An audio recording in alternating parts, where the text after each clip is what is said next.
which tasted like vodka, Mhm. and then getting absolutely hammered on the vodka that tasted like chilies.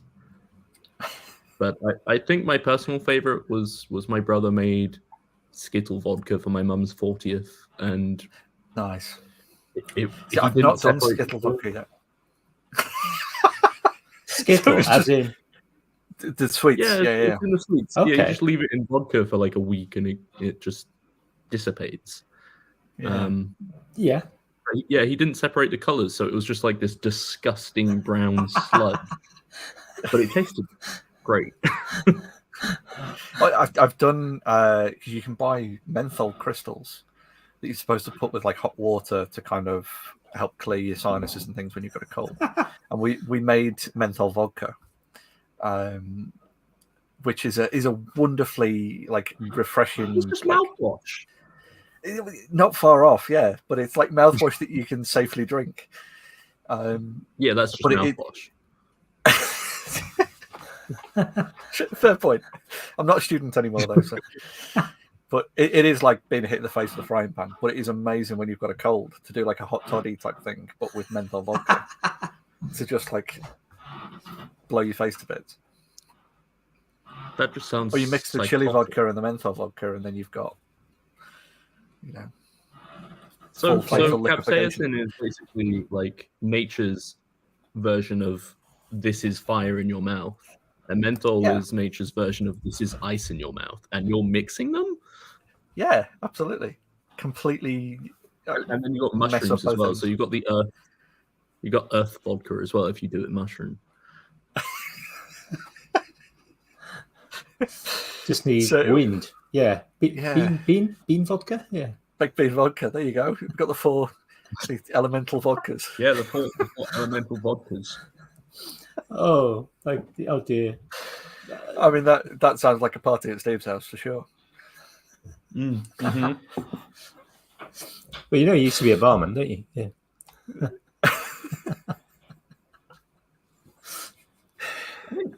I think it's just that's like perfect timing. Oh, Steve's in the chat. Oh, crikey. I'm crying already.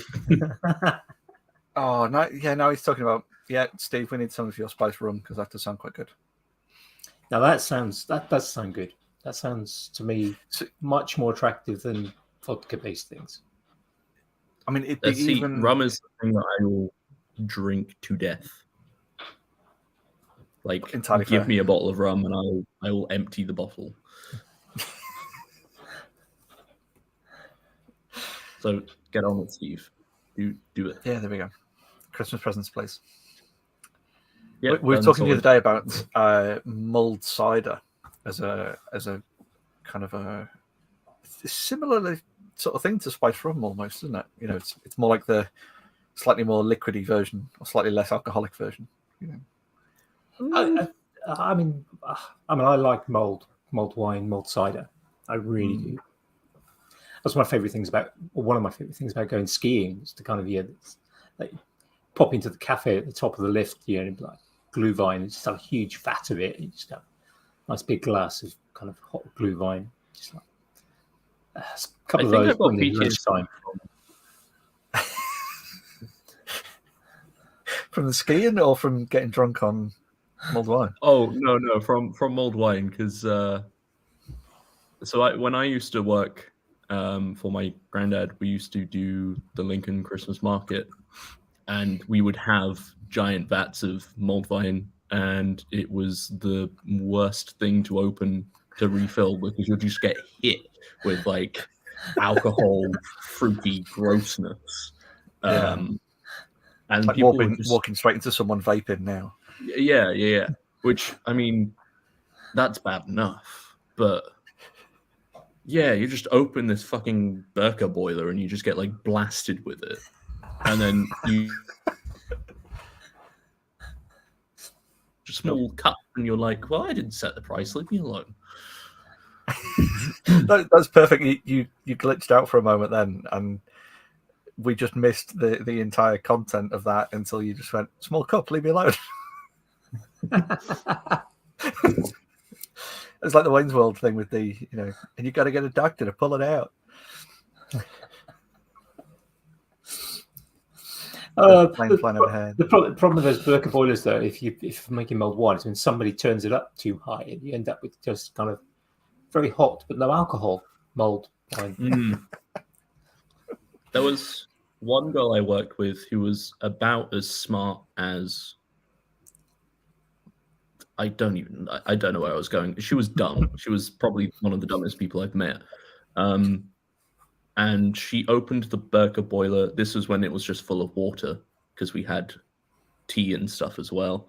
And she opened the Birka boiler towards her arm, so all the steam went up her arm and just completely scalded her arm. And she looked at me and was like, it blistered almost instantly. And she was like, what do I do? And I'm like, well, go to the kitchen, go talk to the guy who's first aid. He'll sort you out. And then she just kind of hovered around for the rest of the day being like, oh, I can't really work. My arm's in pain. And I was like, well, just go home. She was like, will I get paid? I'm like, no, leave. But I just can't fathom how somebody could look at something like a steaming vat and be just that dumb to be like, yes, I'm going to open it and not think about the steam. Let's just see what's inside. Yeah, I think we've all done something similar, in some kind of level of stupidity, Yeah. Yeah. She was particular. At some point. Yeah, this is just one example, yeah. Yeah, I mean, it's whether you learn from it, isn't it? I think this is a really important thing. Is there's no. In fact, I used to work with a guy who said he had a sign above his classroom door, and he said, "Making a mistake is not a problem. Repeating the same mistake is a problem." Yeah, if you don't learn from your mistakes, then that's an issue. The difference between genius and insanity is doing the same thing and expecting a different result. Yeah. Yeah. Yeah, it's one of the definitions. I would also argue stupidity as well. It's entirely fair. But mind you, sometimes we do the same thing and we do get different results. Yeah, but the cereal just doesn't belong in the fridge, and I find that out almost every morning these days. You think I've learned. If you put the milk in the cupboard or something instead, because then that might be the problem. It's like when you put orange juice in your coffee instead of milk and things. See, I think I almost put the sugar in the bin the other day, which that would have been really annoying. Just full pot. Sugar in the bin, tea bag straight into where the sugar would be. Yeah. I'm not a morning person, and I don't even have early mornings. It's really just quite tragic. I wake up at 8. You'd think most people would be fine. I'm not. I'm still like half dead. It depends what time you went to bed. I mean, if it was 7 that you went to bed, then fair enough. Yeah. No, yeah. I mean, that is most of the time I do go to bed at like midnight. So solid 8 hours sleep, but nah, still about 3 brain cells fighting in there. So it's possibly not so that it's a morning thing, more that it's a waking thing. Yeah, my mum's always joked not to talk to me until after like midday, which is really hard when I now manage a team of like 11 people. They're like, morning place Sam, cards like to just hold up. Yeah. Most of them Unless know the not to job's on talk to sticks. me unless I'm like particularly like high spirited. Do any of them know to deliver you coffee when you arrive at work? I can't drink coffee. It's so funny. It just makes me an anxious mess, and I go shit myself, and I'm just like, cool. That's what Cup coffee's of tea though. for. Perfect. What, being an anxious, shaky mess? Yeah, that's its primary function. Keeps the world running. Yeah. Why are you drinking it? Because it's delicious and it makes me able to communicate with other humans. Oh, I don't get that bit. Yeah, that's fair. It makes me It doesn't make my brain any better at doing anything. It just makes me shaky. So people are like, "Oh, great! Now Sam's got even more of a stutter than he usually does," and I'm like, "Yeah, this is." I feel like I've got bees in my ultrasound. More like I'm stuttering that much. It is interesting how coffee affects people in different ways. Yeah, the people who can't drink coffee after 2 o'clock if they want to go to sleep, the people who drink coffee at 9 o'clock because they do want to go to sleep. Bedtime drink. The folk who can't drink it at all. I mean, I gave up caffeine in about 2002. I've been having some tea lately when I go to my men's shed because there's not much choice. It's occasionally there's some decaf stuff, but that runs out so quickly. There's never, because they've got like one of these coffee pod machines, so the decaf coffee disappears really quickly. So it's a case of cup of tea or full blown coffee. It's like, yeah, I'll just have the tea because although it's got caffeine in it, you don't get as much out as you do from the coffee. But apart from that, I've had 1 cup of coffee with caffeine in it since 2002, which was in 2002, and kept me awake for like 4 or 5 extra hours. Oh, that's fair. Yeah. I mean, Steve's just mentioned something quite funny. Is that there's studies with people with ADHD saying that caffeine affects their brain in almost the negative way. Like it chills people out if they've got ADHD, which is like, it's so counterintuitive. But I don't know. Well, it's a stimulant, isn't it? Caffeine's a stimulant. Yeah. And some of the treatments for ADHD, things like Ritalin, are also stimulants. Yeah, well, that's exactly it. Is it allows your brain to re-regulate, and it's without the stimulant, your brain is essentially an unregulated mess. So that caffeine allows you that little bit of additional control, almost. At least that's the theory behind it. We called Steve out. Oh, no. Yeah, sure you don't, Steve. You don't have ADHD. He just doesn't have a diagnosis, that's all. Oh, right, yeah. It's not official. So therefore he hasn't got it. Yeah. I feel like you need that gif of the guy like, No, you don't get tested, you don't have the disease. Well, not disease, but condition. Can you imagine if ADHD was like a transmissible disease? That would be... I mean, it kind of is. Like, Steve is. Anyway, everybody wears the badge, so... We've all got a case of Steve. Yeah, oh no. Oh, crikey. We've only been here for 15 minutes and we're already... Yeah. But apologies to listeners, there are going to be gaps in the audio. Yeah, that's just laughing. I'm not going to edit them out. Yeah. I mean, I do feel like, as much as we give Steve a lot of shit, he's an honorary member of the, the kind of the Maker's Waffle, just purely for the amount that we talk about him and give him shit. And, it's he's the undying entity of us all. Yeah, exactly. Yeah. He's just asking just comments whether it's just been called a disease. Yeah. Oh. I mean, where do we go from there? We've already peaked.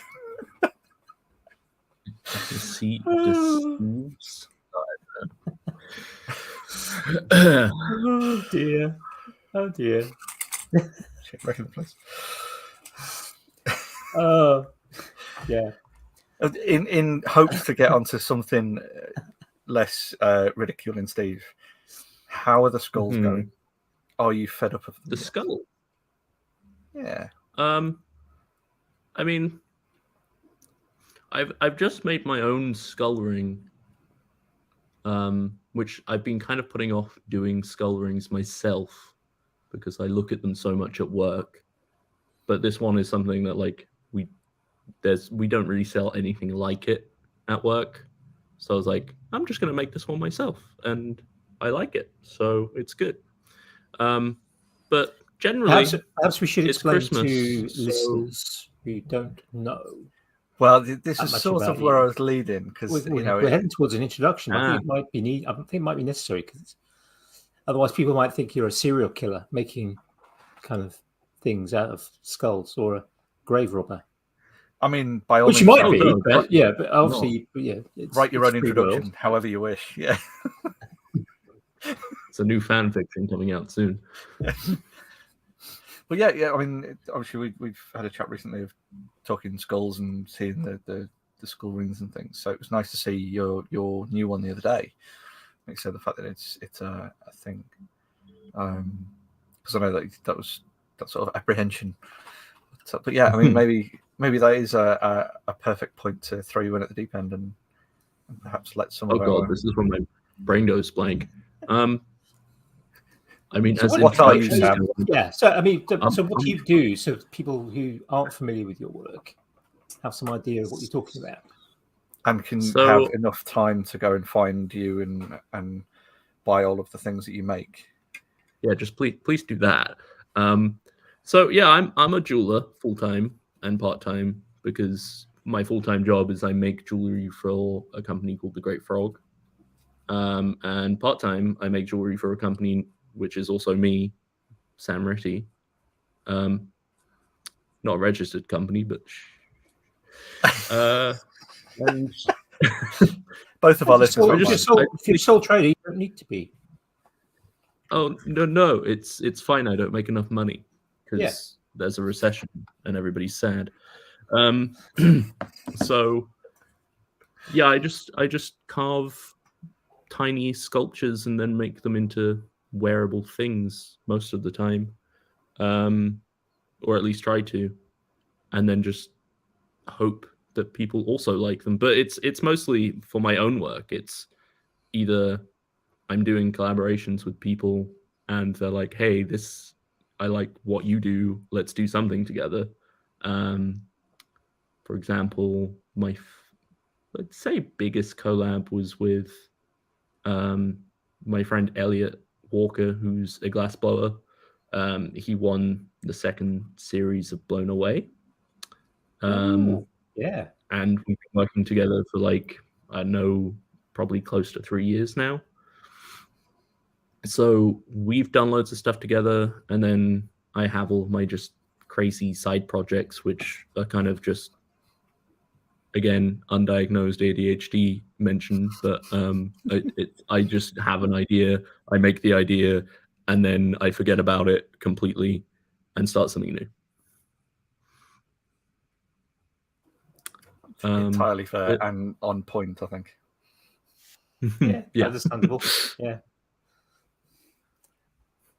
I think when you're working full time doing the job that you're also like passionate about, your ideas are just like going 1,000 miles an hour in the back of your head. So there's only so much time I actually have to make my own stuff, which is a shame. But I think if I was to have that drug from Limitless, I would be so much happier. That's caffeine. Or not. Yeah. Makes you anxious mess. Yeah, Not the best thing if you're a manager. maybe. Because your limitless superpower is just being anxious. Oh, if only that was a superpower. Like anxiety, power generation or something like that would be, the. I mean, if there was some way of millennials would harnessing kill the like world. vibrations.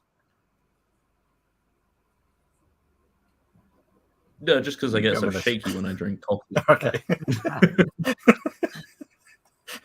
It's just there like jittering. Yeah, I think Bill Bailey that once could be- suggested that we should hook up power generation to dogs' tails, and then just like run up and down. You get like a load of dogs together, and then just like run up and down in front of them, like dressed as a postman or things like that, just to get all the tails wagging to try and generate power. If you got enough of them, surely that would just be wind, no? Yeah, I suppose so. Yeah. So, sorted. There might be an ethical, problem in there now, but this was in the 90s. Dogs being happy. There's no ethical problems there. Yeah, it's where they put your jack plug to connect them to the grid. That's the problem. Well, they've got holes. Yeah. Exactly.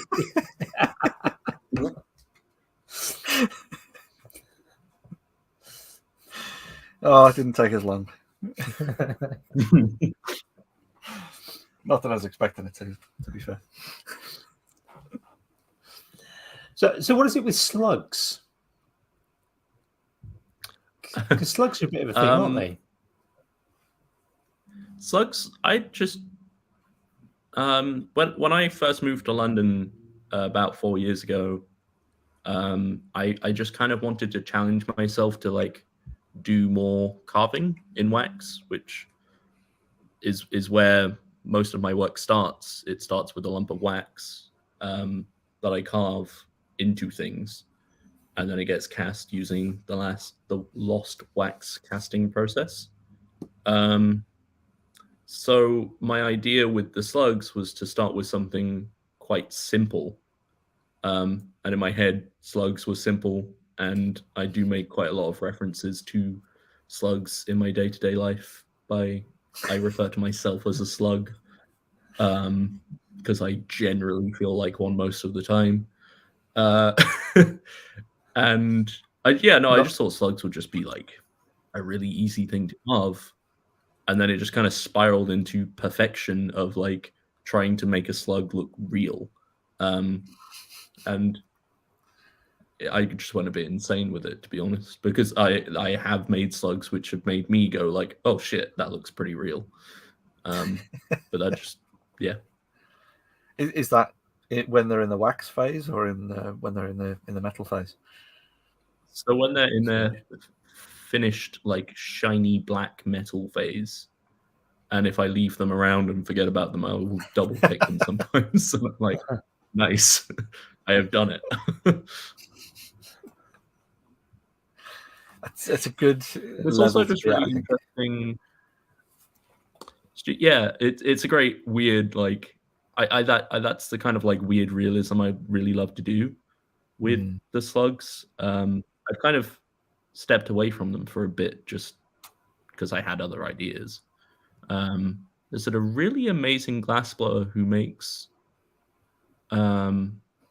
jellyfish, because I think he makes them and museums will have them on display, but it's like a glass tube with like jellyfish just floating inside of it, and they're so accurate to what jellyfish actually look like.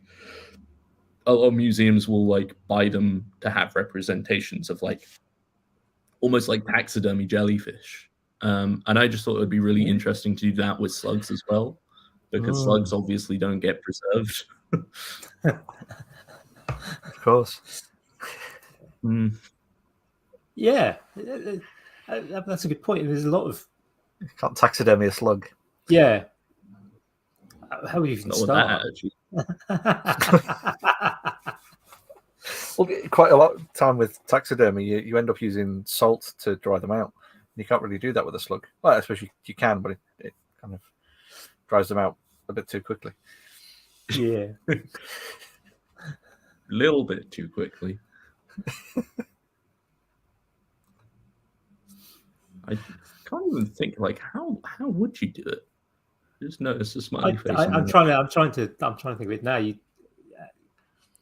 You'd have to use something to... I don't know. I'm thinking. I'm kind of sort of thinking you almost have to encase it in resin, whether that's a block. But they're water. They're mostly water, so that wouldn't go well with the resin. God, yeah. Can you imagine trying to? I mean, you'd have to have some pretty quick curing resin. Well, I mean, I suppose if it was Yeah, I suppose I in my head you're trying to catch a slug by encasing it in resin. Oh yeah, 'cause catching a slug would be the hard part, though. Fair point, but catching it in a block of resin and telling it not to move while the resin cures, it's perhaps not the not the smartest thing. Yeah, I mean, obviously they don't understand English, so that's the main problem. What makes you think that? Yeah, I've heard they're quite sluggish with it. Just because they don't answer you. Yeah. Yeah, Cuz is suggesting fast freezing.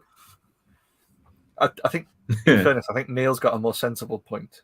It's not so much the how and more the why. Yeah, but that just gets the same response as why climb Everest?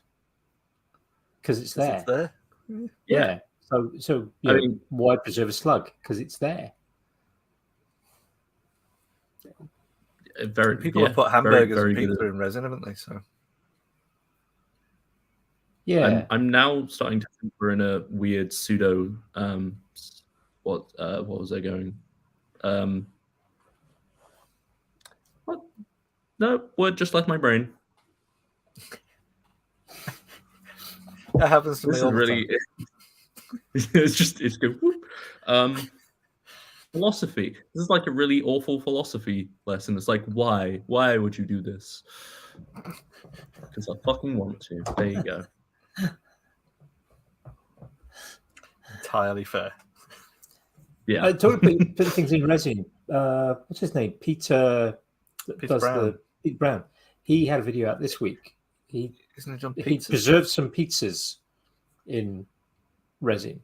Although I think he made one into a clock, which kind of puts a hole through the middle of it, which might have been a problem because the one he put the hole through was started going a bit pretty badly gone. Oxidizey. Yeah. Oh, there's a hot dog in resin on Reddit that they do like a monthly review and just showing it on a turntable to show what it looks like after however many. I think like something started at the beginning of the pandemic. It's been going for a long time. I think the scariest one is the McDonald's that isn't in resin at all and it still looks perfectly fine. Yes. And it still makes me oddly hungry, so I don't know what that says.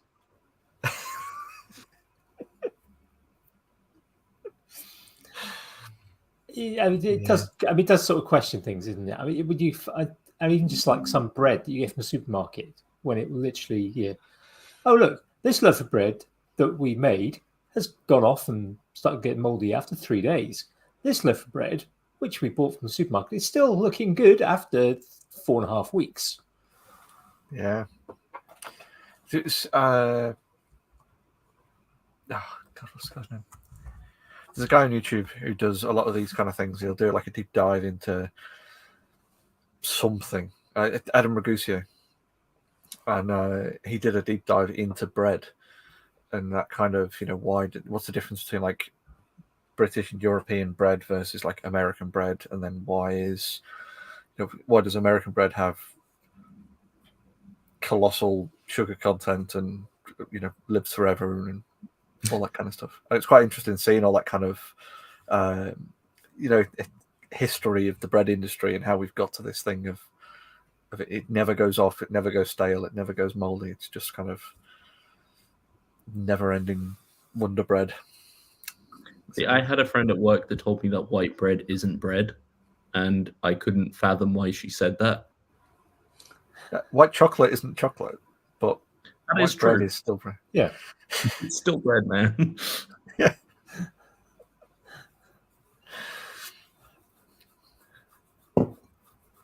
But we digressed away from the slugs, didn't we? There. Hey, look, yeah, we're thinking about preservation of slugs. I mean, I've got any in this room. I mean, a snail's a bit easier, isn't it? At least half easier. I mean, it depends if you're in France, but it would be remiss of me not to tell you this story, but I tried kind of helping my racing snail. I thought I'd try and change the shell on it to try and make it go a bit quicker, but I took it off, and if anything, it made it more sluggish. Okay, well, that summarizes this podcast. So we've just alienated half the audience there. Yeah, everyone's just there like, leave. Yeah. Yeah. Sorry. And, next week we'll be having auditions for a new co-host. You say that, but you'll be using it in work tomorrow. Sure. I get so many groans for the amount of bad dad jokes I say already, so I don't think I need the help. What's one more in the mix? Yeah. I don't know. People just stop working for a good 5 minutes just to be like, it's a shame you're not having kids, Sam, because like you've already got the dad jokes nailed. And I'm like, yeah, I know. I'm just the weird uncle that floats around everybody. I mean, weird uncles do provide a certain level of dad joke, kind of necessity in any film. So I think that's still a worthy role to have. Dad jokes by proxy. But also being the weird uncle, I also have the opportunity to get my niece and nephew very drunk when they're a bit too young. So I look forward to that one. Hopefully we're not talking like 4 years old and 5 years old. Oh no, 8 to 9 I'm at bad least. at remembering their ages, but I'm not going to get them drunk yet.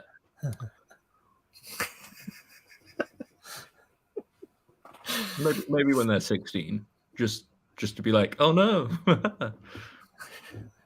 you accidentally had a lot of my alcohol. How did you get that? Where did you get my tequila bottles from? Why is it empty? But Uncle Sam, you gave it to us. Shut up.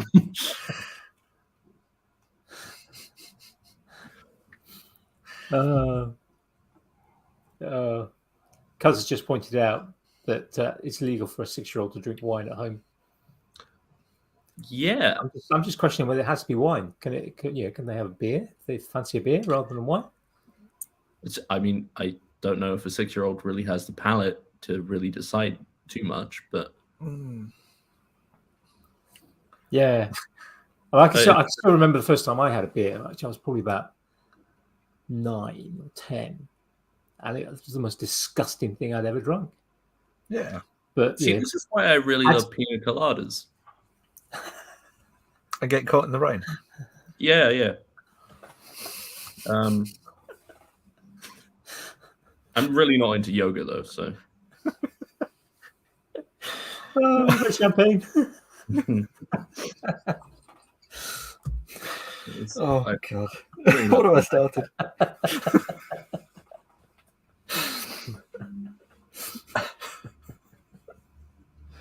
Somebody pointed out to me that song's basically about a guy who is in bed with his partner and is fed up with their relationship or something. And it's like, if you think about it that way, it's actually a really awful song. Yeah, it's a really terrible relationship dynamic. But there was a thing recently that actually happened with a couple, and then they've ended up getting divorced. Oh. It was like almost in keeping with the song, but just like a sort of wasn't a newspaper ad, but it was basically like online dating. Went and met up and realised, oh, it's you. I don't think they're both cheating on each other. Yeah, exactly. Yeah, that's a good one. Just getting divorced. Yeah. What a coincidence! You're here. Why are you here?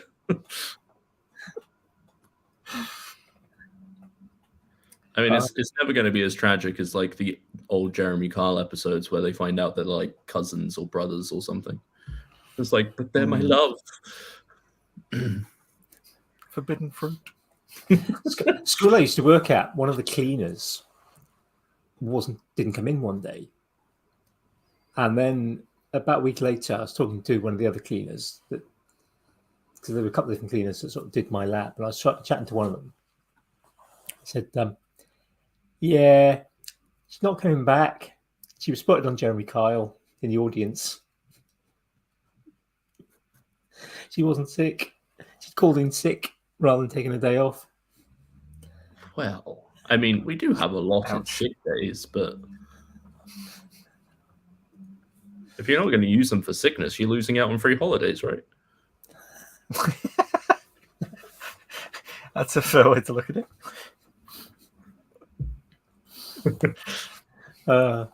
And if you tell me you haven't done that, you're lying. You notice we both stayed quiet.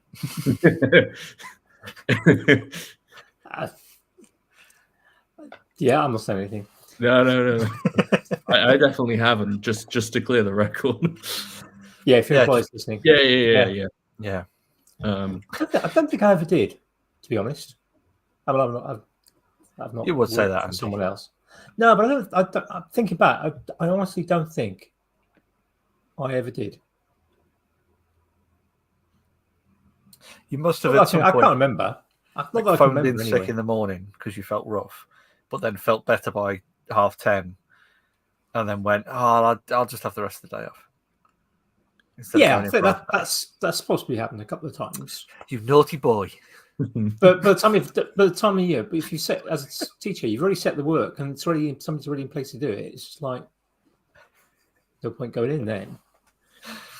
See, unfortunately, like half of my employment in my current job has been through COVID.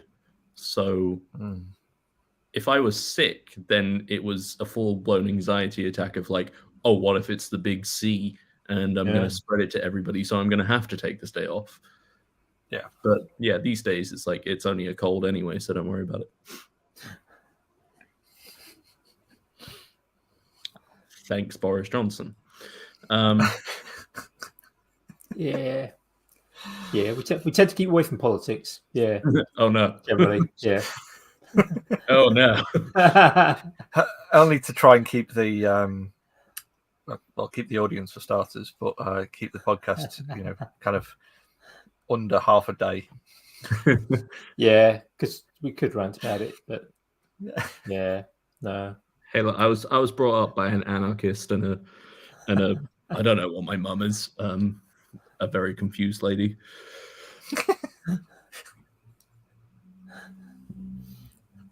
I was gonna say just before I mentioned the Jeremy Kyle. You said something. I was gonna take that in another direction as well. I can't remember, wasn't it?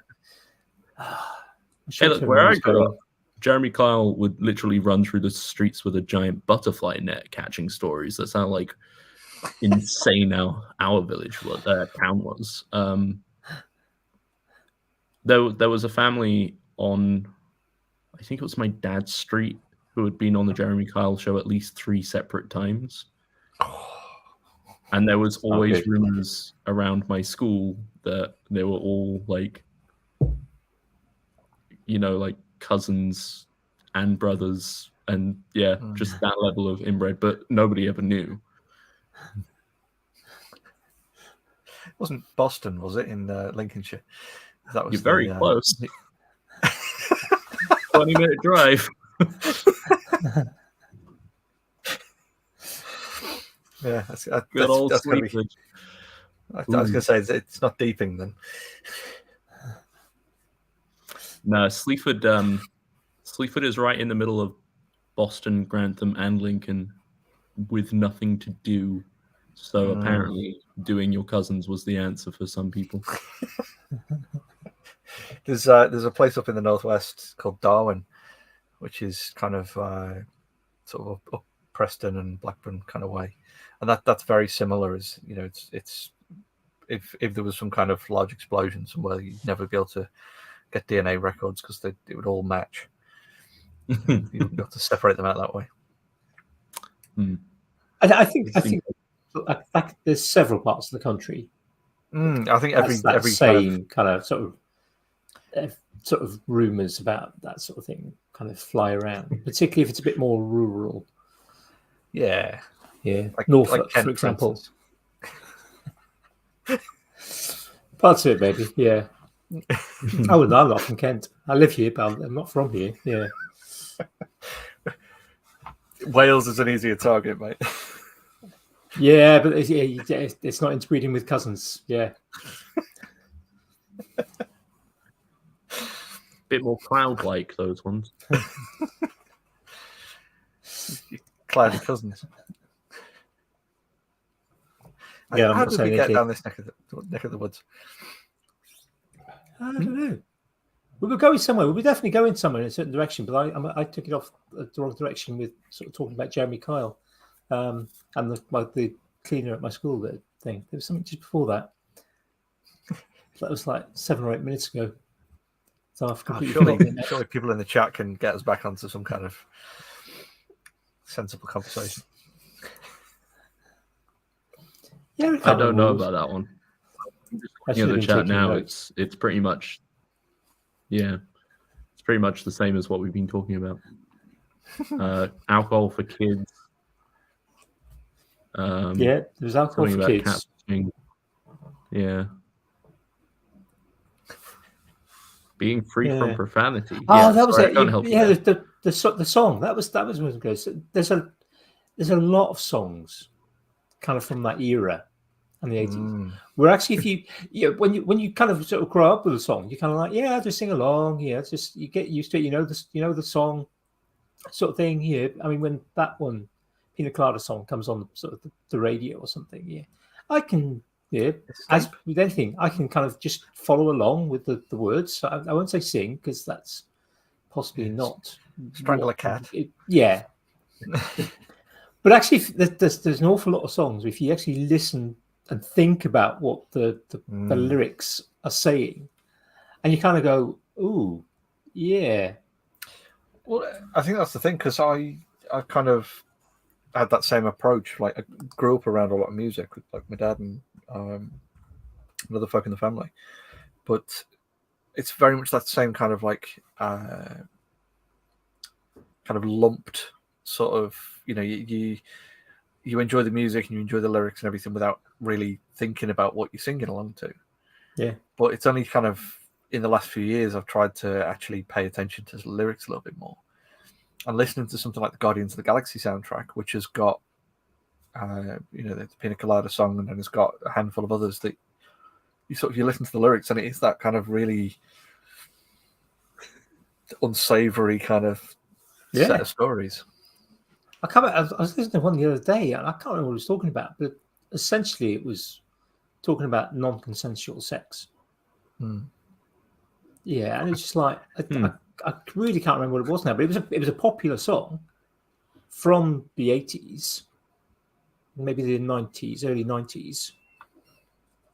And I don't know why these lyrics suddenly just sort of jumped out. It's just like, holy heck, that yeah. I'm not sure I want to listen to any more of this. Yeah, I wonder if part of that is why rock and metal. Yeah, of course. Sorry, who's talking? Go this is why rock and metal kind of wins, because the lyrics are very obvious. I mean, Nirvana's literally got a song called "Rape Me," so it's pretty obvious what that one's about. I mean, there's a couple of songs who are a bit more tongue in cheek, but it's with bands like Nirvana, it's quite clearly most of their music is about drugs. The Beatles, most of their music is about drugs. Rolling Stones, most of their music is about drugs. So it's like, rock music's very, you can answer most of their questions. Pop music is where it really throws you, though, because like we've got the Christmas pop songs coming round again now, and it's like, what's Last Christmas about? Are we really talking about hearts right now, or is something else going on there? Yep. Yeah. And you got 9-year-olds and singing that in kind of school Christmas discos. Like, yeah. Do you understand what you're singing? No, you don't. Well, I think that's the thing, isn't it? When you've got kind of young people singing a song or singing along to a song with no concept of the lyrics, you've got that sort of moment of questioning whether or not it should be. Maybe not. But then again, we have it in the house here of songs being sung, and you think, is that really appropriate for a 13-year-old to be singing? Maybe not. Yeah, it's in a good rendition of it anyway. Del Toro, the legend Del Toro, said something quite recently about his films, because his films are very centered around like children's stories and stories for children, and they're based around the perspective of children quite often. And he was interviewed recently about it, and he said something along the lines of like, there is a lot worse in the world than my stories, and if children can't have escapism from the real world to watch my stories, then I mean, I can't remember the exact point, but basically it's like, you know, they're going to be exposed to something at some point, so Yeah. it's just doing it in a mature way. I've listened to the Chili Peppers since like I was about 7, and I got told off for singing the Chili Peppers since I was about 7. So yeah, maybe it's more about teaching kids what the meanings are behind the songs, and maybe not letting them sing the lyrics to Sir Psycho Sexy at the age of like 10. I think sometimes it's.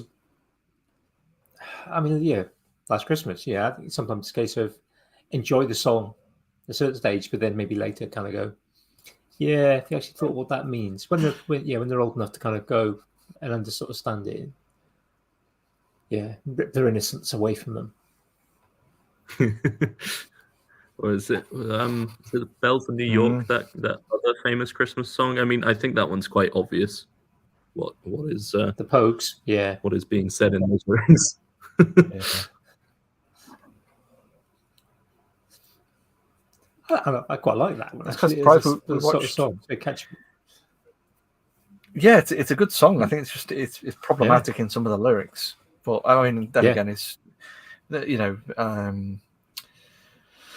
it's quite a few songs that you know have problematic lyrics and stuff anyway. But I was quite surprised we watched the Guardians of the Galaxy holiday special the other day, and that was the opening song. I was quite surprised to see that, as you know, in something so popular after you know a lot of the with the F-bomb. Yeah, I mean they didn't quite get that far into it, you know. Yeah, and certainly kind of particularly in the 80s, there was a lot of kind of radio edits, where sometimes certain words would be taken out. But I think with it, I mean, you say it's surprising, but it's Disney at the end of the day, so it's really not that surprising if they're being. I was going to say some of the themes in Disney are. I mean, that stuff based on things like the sort of Brothers Grimm stories. Brothers Grimm, yeah. If you ever read the original Brothers Grimm stories, direct translations, beautiful. They're horrendous. They are vicious and glass slippers. No, squirrel fur slippers, my friend. That's where it's at.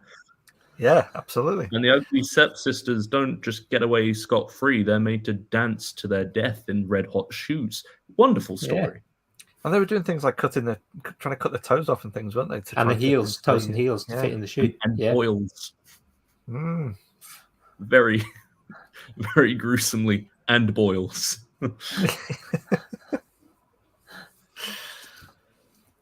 Yeah, it's a definite. Did either of you see the TV show Grimm? No, I didn't. No. That was actually quite enjoyable because they would take, kind of stories and legends from the Brothers Grimm stories, but kind of weave them into this new kind of fantasy style thing. So, like, the first episode is like a Little Red Riding Hood style with a big bad wolf. This guy that can turn into like a wolf-like creature.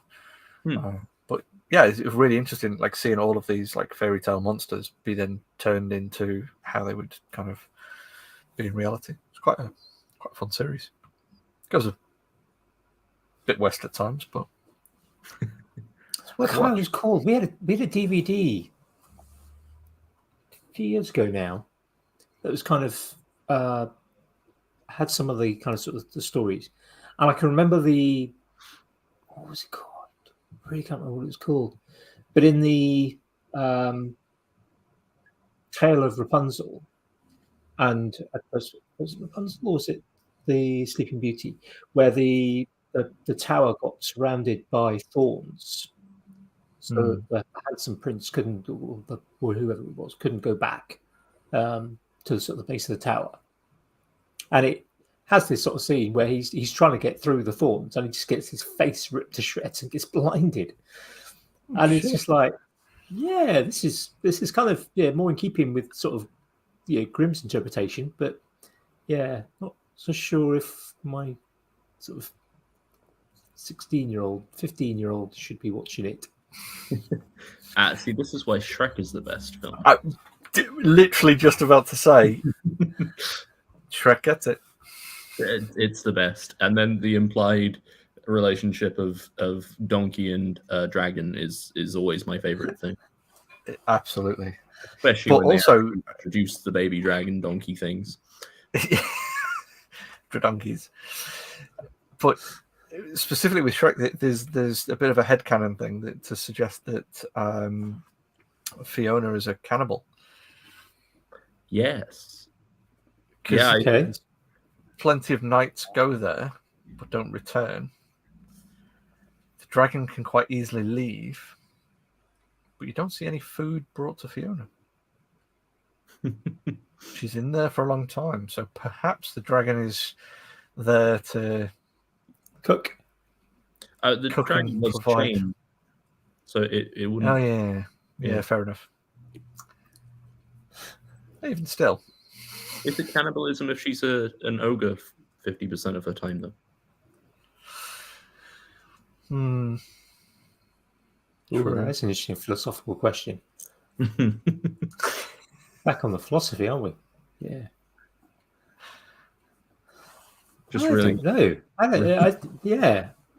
Well, I mean that's the kind of would if somebody was a werewolf and they kill somebody as the werewolf, should they be held guilty when they're not the werewolf? I mean, it's Jekyll and Hyde, isn't it?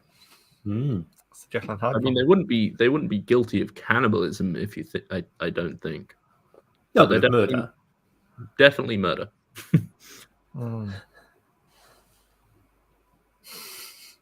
I think it's interesting to see in some of these sort of modern interpretations of some of these sort of fairy tales, whether it's the kind of sort of more child-centric ones, like Shrek, or whether it's the kind of more adult-centric ones, like what Grimm sounds like. Well, I think Shrek's kind of a bit like Who Framed Roger Rabbit and the variety of other kind of animated series. There's a layer of humor. There's two layers of humor. Kids. There's the humor for the kids, and there's the humor for the adults who are watching it as well. Can we just mention Shrek 2 being probably the best cinematic experience? Like Shrek the soundtrack, glorious. The actors in it. The GameCube game was amazing. I spent far too long playing that. Just the whole scene where they're doing the like chase to I Need a Hero. It's just a glorious film. All four of the Shrek films have got a very, very special place in my heart, just from the amount of watch time on them. I'm not sure if I've seen more than Shrek. Oh, you need to go home. Go home. You need to run around and watch Shrek 2 right now. Like, genuinely, the Shrek films are wonderful. I mean, like Shrek 4. I think I've seen kind of snippets of, and it might be one of those things where other people have sort of watched them and on. So it's like when I used to go on like school residential trips, and somebody would say, "Right, okay, right, we're going to sit all the kids in front of a DVD player, and projector for a couple of hours, so that the staff can kind of have a bit relax, and we'll take shifts just to make sure they're not destroying the room." And I'm sure sort of Shrek's probably been on one of those, or Shrek 2, possibly. I don't know. Oh man, I can remember when they used to wheel out the big TV that was strapped to the trolley, and it was the best day ever. Even if it was just a really shit documentary, it was just like, cool, I'm not gonna watch this. Like a 32-inch CRT that weighed a few hundred kilos. Yeah. With now the question is, are you CRT plus VCR, Of course. or, as in my day, CRT plus you had to get there at the right time because it was broadcast live on school's TV. No, And there'd be a countdown. There'd be a countdown clock between each different show. And so Yeah, there was a gap of time which school had if they were kind of wanting to show two successive programs to different classes, that they had to get one class out, another class in, sat down, normally in the hall, cross-legged, primary school. we had the weird transition of video to DVD. I forgot you're a youngster. Yeah, sorry. I do that to people. There were times when I was in school where it wasn't a TV. It was actually kind of film. It was carved. They literally had film projectors. They just had film projectors, and the teacher was like, "Sorry, I can't get the sound to work on this one." Or there was stuff that was literally did not have sound. Yeah, it was literally just kind of train approaching the station. Silent movies. Yeah, everything was in black and white. Yeah, we were. The piano man was. It made washing the clothes so much easier. Where do yellows go? Don't need to know about that. It's black or white. Hey, I grew up watching snooker on a black and white TV. That was fun. Well, at least you're not playing it in black and white. There was that beautiful commentary, wasn't there, with the transition to colour TV, when there was the kind of the split where there's still quite a few black and white TVs at homes, and the commentator said, "For those of you watching in black and white, the red ball's behind the pink." I actually had a black and white TV for some time when I was. So I used to go to my dad's on the weekends, and like my poor dad didn't always have like a lot of money, so he would just have like hand-me-down everything. Like his neighbors would just give him TVs and be like, "Oh, we've just got a new TV, so you can have our old ones." And one time, that old TV was literally an old black and white TV with a dial. And because I only visited on weekends, that was the TV in my bedroom. I was like, cool. Don't know what's going on here. Tuning in a channel. Yeah. I just find it really funny how like weird life experiences like that have happened for me. Where most people are like, You've had to deal with that? And I'm like, yeah, sorry. But you're only how old?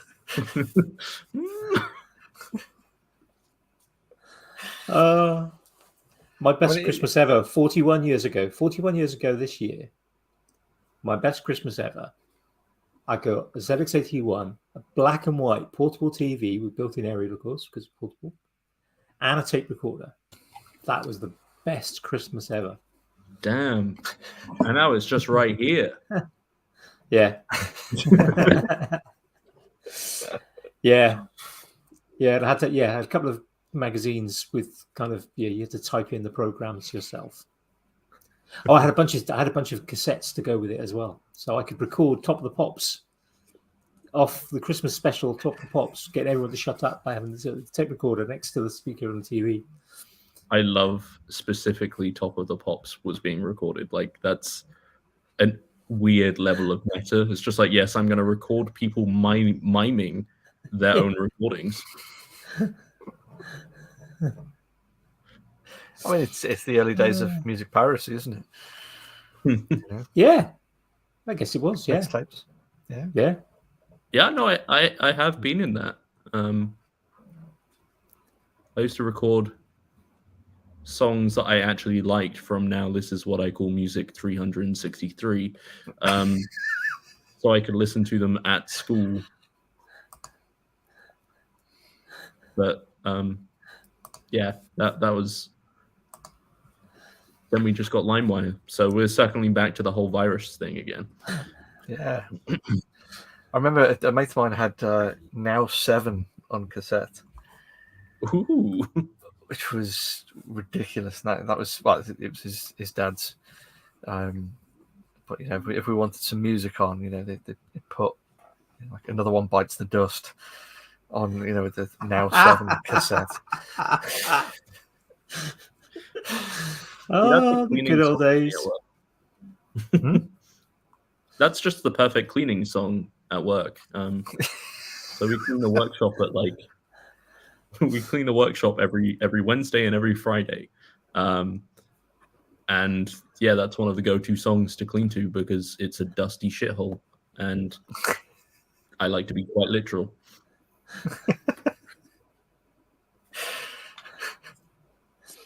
Yeah, it's a cracking song, though. I mean, yeah, this is in fairness. Yeah.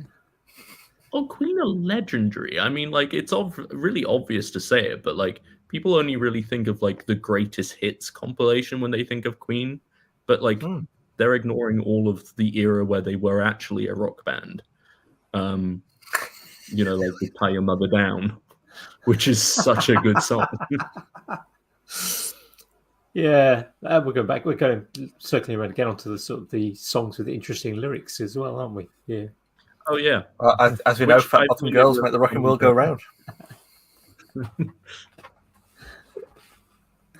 Yeah, you don't think about it. But Queen's lyrics. Ooh. Yeah. A lot of bands from those eras, to be honest. Yeah. Well, yeah, it was 70s glam rock. It was like T-Rex, David Bowie. Ooh. If they weren't doing drugs, then yeah, of course they weren't. Have you ever heard I always found it really the Under Pressure, David Bowie, Freddie Mercury?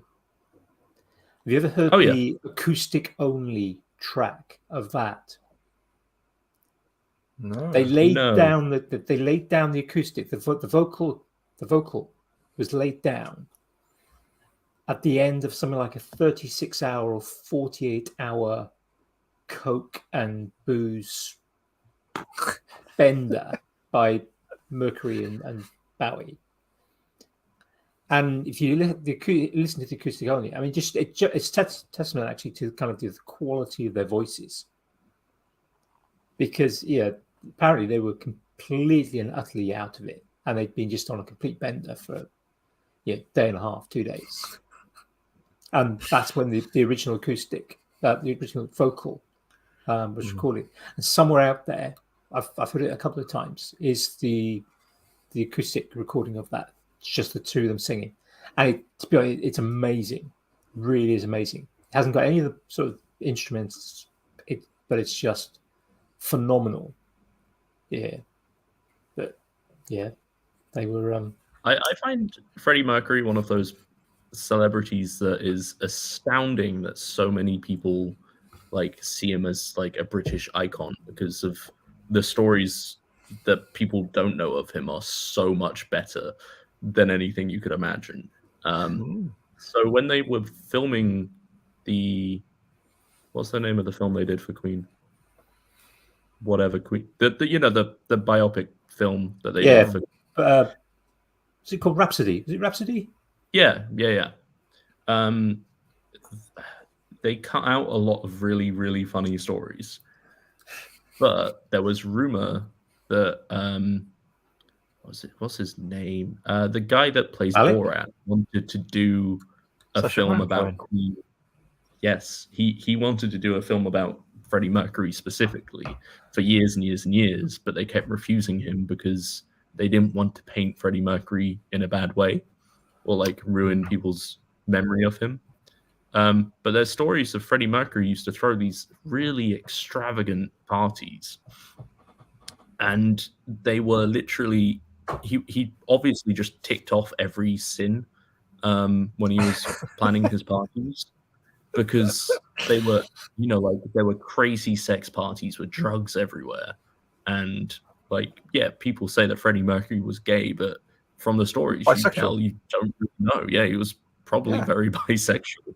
But he had little people, short people, as waiters carrying dwarfs. whatever the correct term is. Sorry if I offend anyone. Carrying plates of cocaine through the parties he threw. And I'm just like, that's Ambassador, you're spoiling us.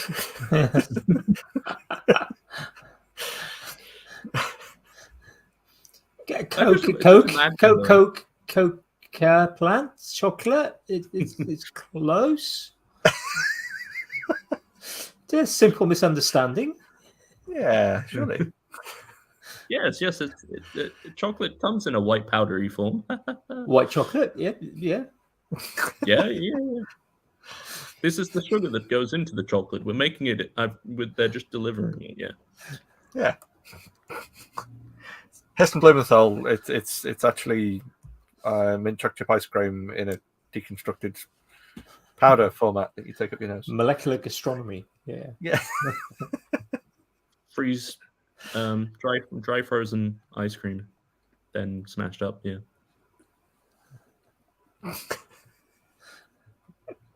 I've had any of that for years. That's freeze-dried ice cream.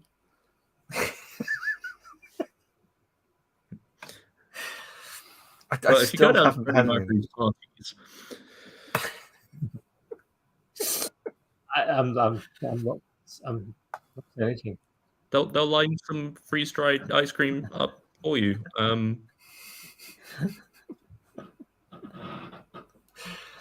you imagine just like trying to take like a spoonful of it? Yummy.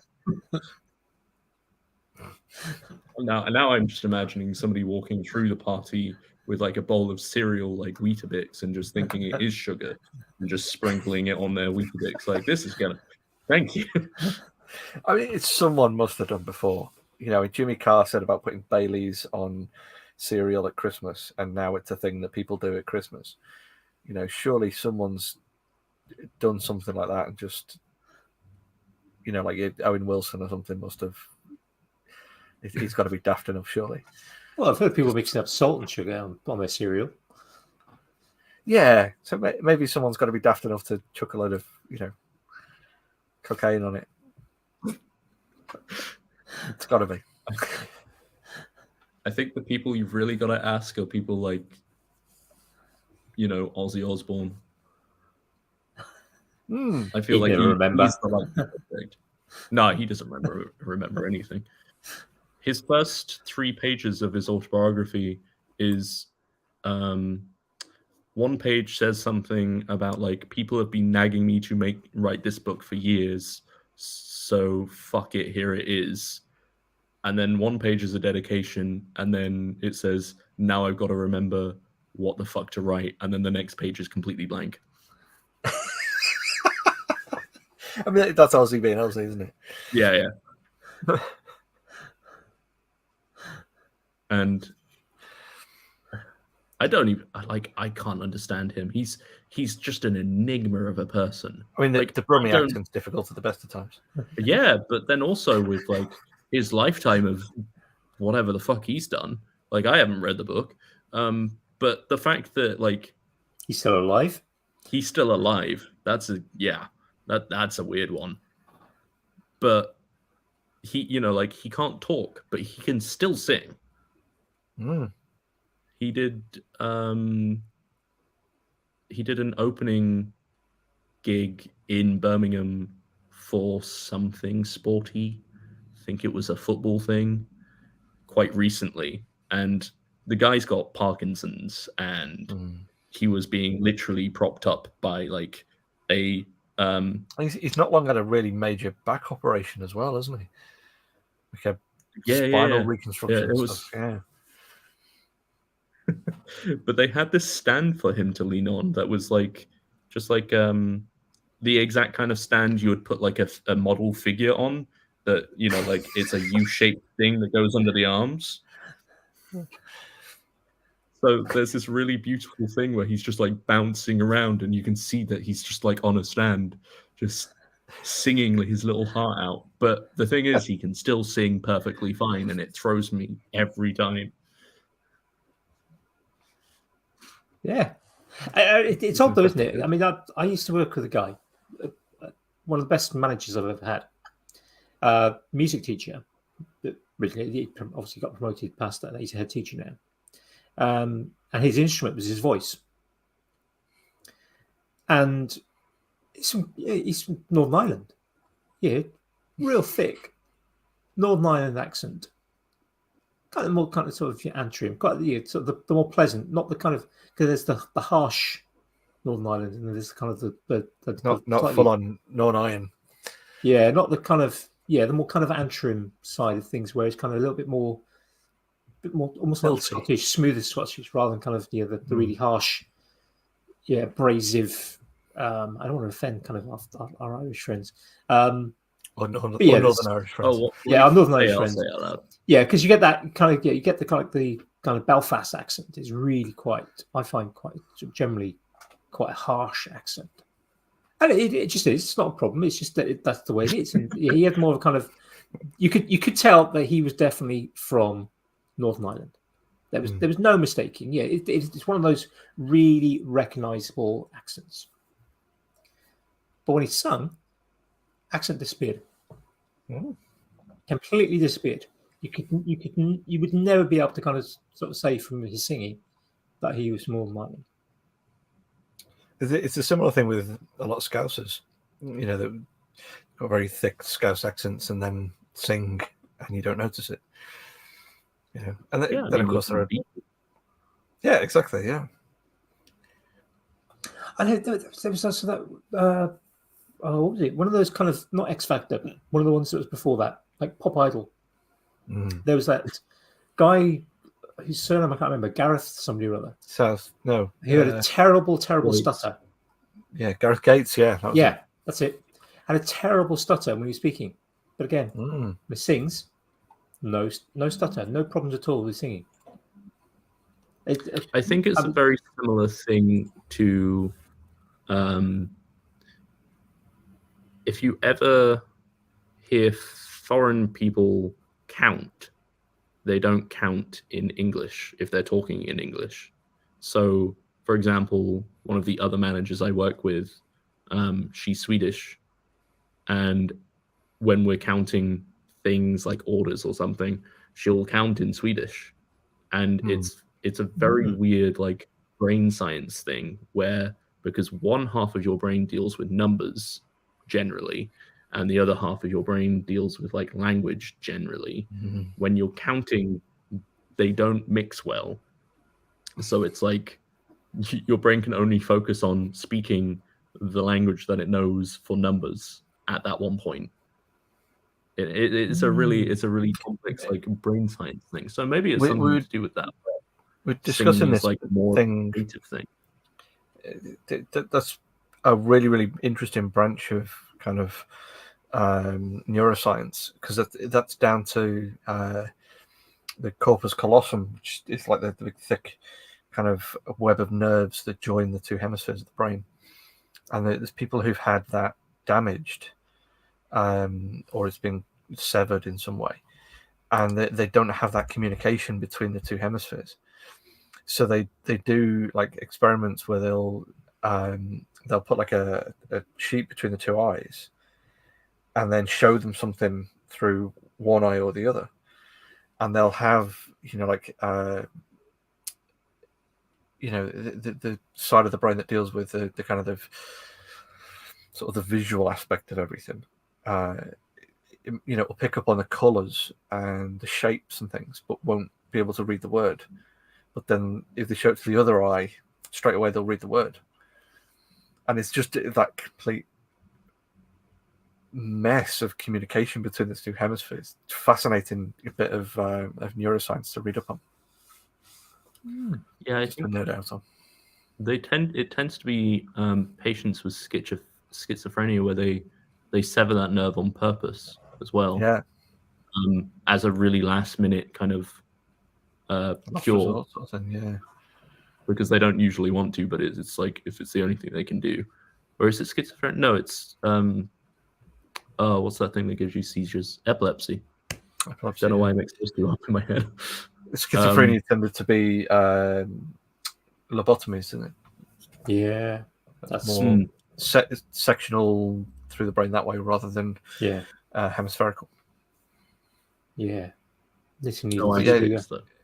The corpus callosum tends to be thicker and more dense nerves for women than it does for men, because it affects stroke victims. So women tend to recover from strokes quicker than guys do because of the ability, that neuroplasticity that allows them to rewire the brain for things like that. But like aphasia is affected by that kind of stuff as well, where people just, through like traumatic brain injury or things like that, might just completely lose the ability to speak. And that's kind of one of the things that comes from some people who've had strokes and stuff. It's a fascinating bit of neuroscience just to nerd out on. Kind of went down another little mental rabbit hole there. It is though, isn't it? It's just amazing what the brain is capable of and how it works, and we only understand a fraction of the brain, and the majority of what we know about the brain's function has come from the last 30 years with the development of things like fMRI. But yeah, I mean that like thinking about kind of Ozzy and the ability can't speak but can sing. Just suggests there's different parts of the brain in play there. And that's what it suggests to me. And it's interesting kind of how that has sort of developed in people who sing, or people who musicians or linguists or the like, and how kind of I think things like learning a language, actually how it really is a musical instrument is probably having a really positive effect on the brain. Absolutely, yeah. It's fascinating, but it's also it's also a bit kind of again, because we know so little, it's all a bit scary really as well. Sometimes you think about kind of how easily a really beautiful way of thinking of the brain is actually a fully correct one as well, is that the brain is a muscle. So if you think about how muscles work, they work on electrical impulses, and that's the exact same way that the brain works because it is a muscle. So when you talk about muscle memory, and like moving your hand in the same way over and over again, your hand becomes really good at doing that movement. And that is what memory is in the brain. It is literally a memory. So when people, it's interesting as well that because it's that kind of, because although the brain's mostly like fat and water, the neurons themselves are very, very much like muscle fibers. It's like you say, it's like it's a very, very similar parallel there of training a muscle versus training a memory, or that link between.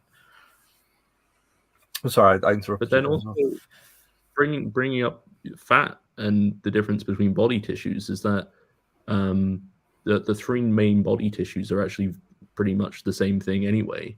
They just need to be developed more. So I think it's something like fat can be turned into muscle with training, and then muscle can turn into like ligaments if the body needs it to.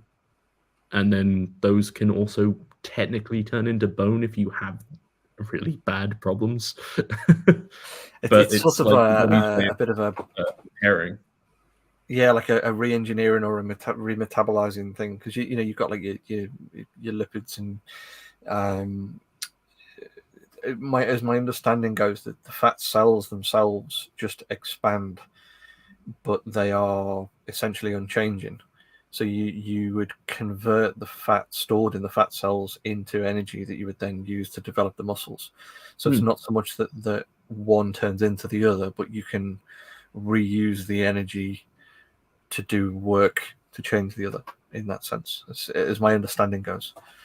Yeah, I think it also depends on the type of fat cell, because there's like 3 different types. But I think it was on a podcast I was listening to, might have been Ologies, which is just like information straight to the brain, where they were talking about these things where it's like your muscle can become a tendon if your body needs to use it that way.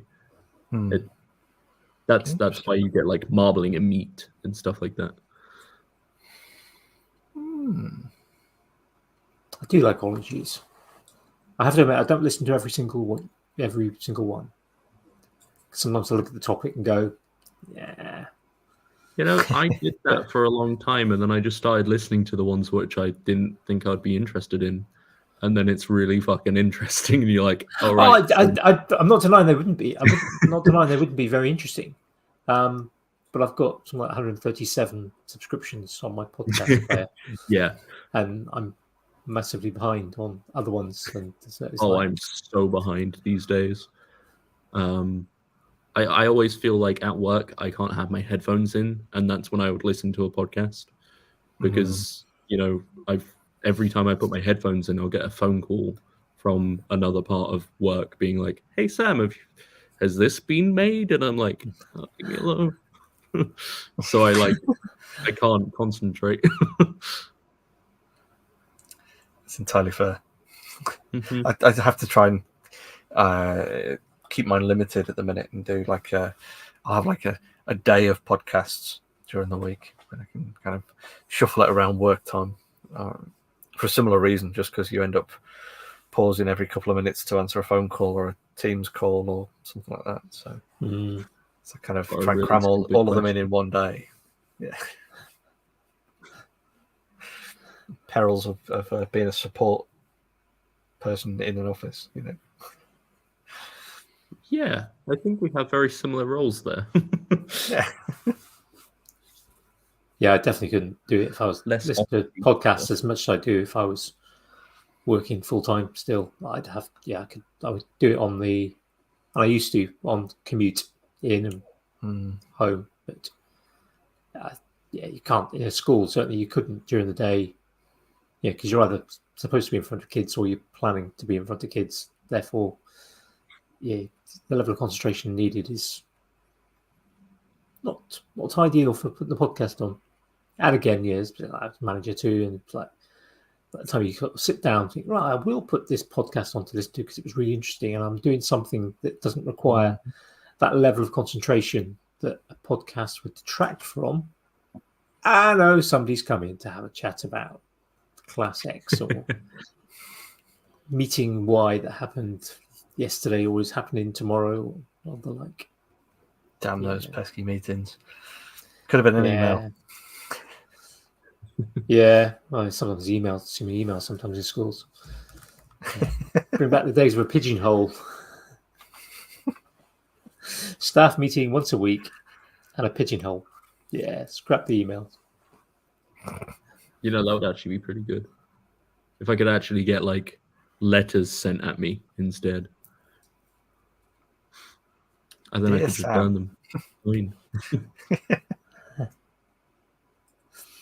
I'm starting to try and cut back on some of my podcasts I've got at the moment, though. It's just I've got a number of podcasts that I've kind of subscribed to that I haven't started listening to yet, and they're kind of sort of building up. But then I've got a few podcasts that have finished, and there's a few podcasts I've got where I've stopped listening, but there's still kind of an episode or two that I kind of, I need to concentrate on that one. I can't just listen to that when I'm walking the dog. I need to actually sit down with a piece of paper. So I've kind of paused it halfway through, and it's just stuck in the playlist.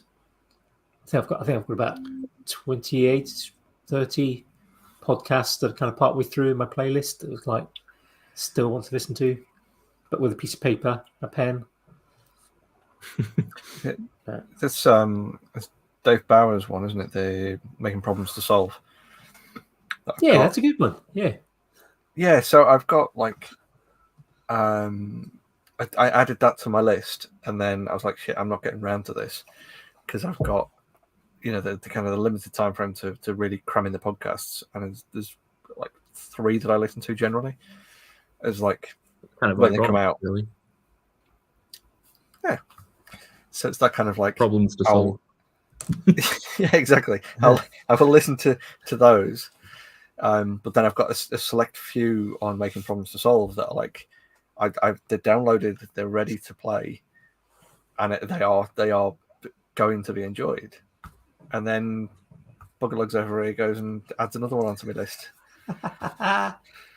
So yeah, Andy was on it last week. But Steve and Ali are the other two.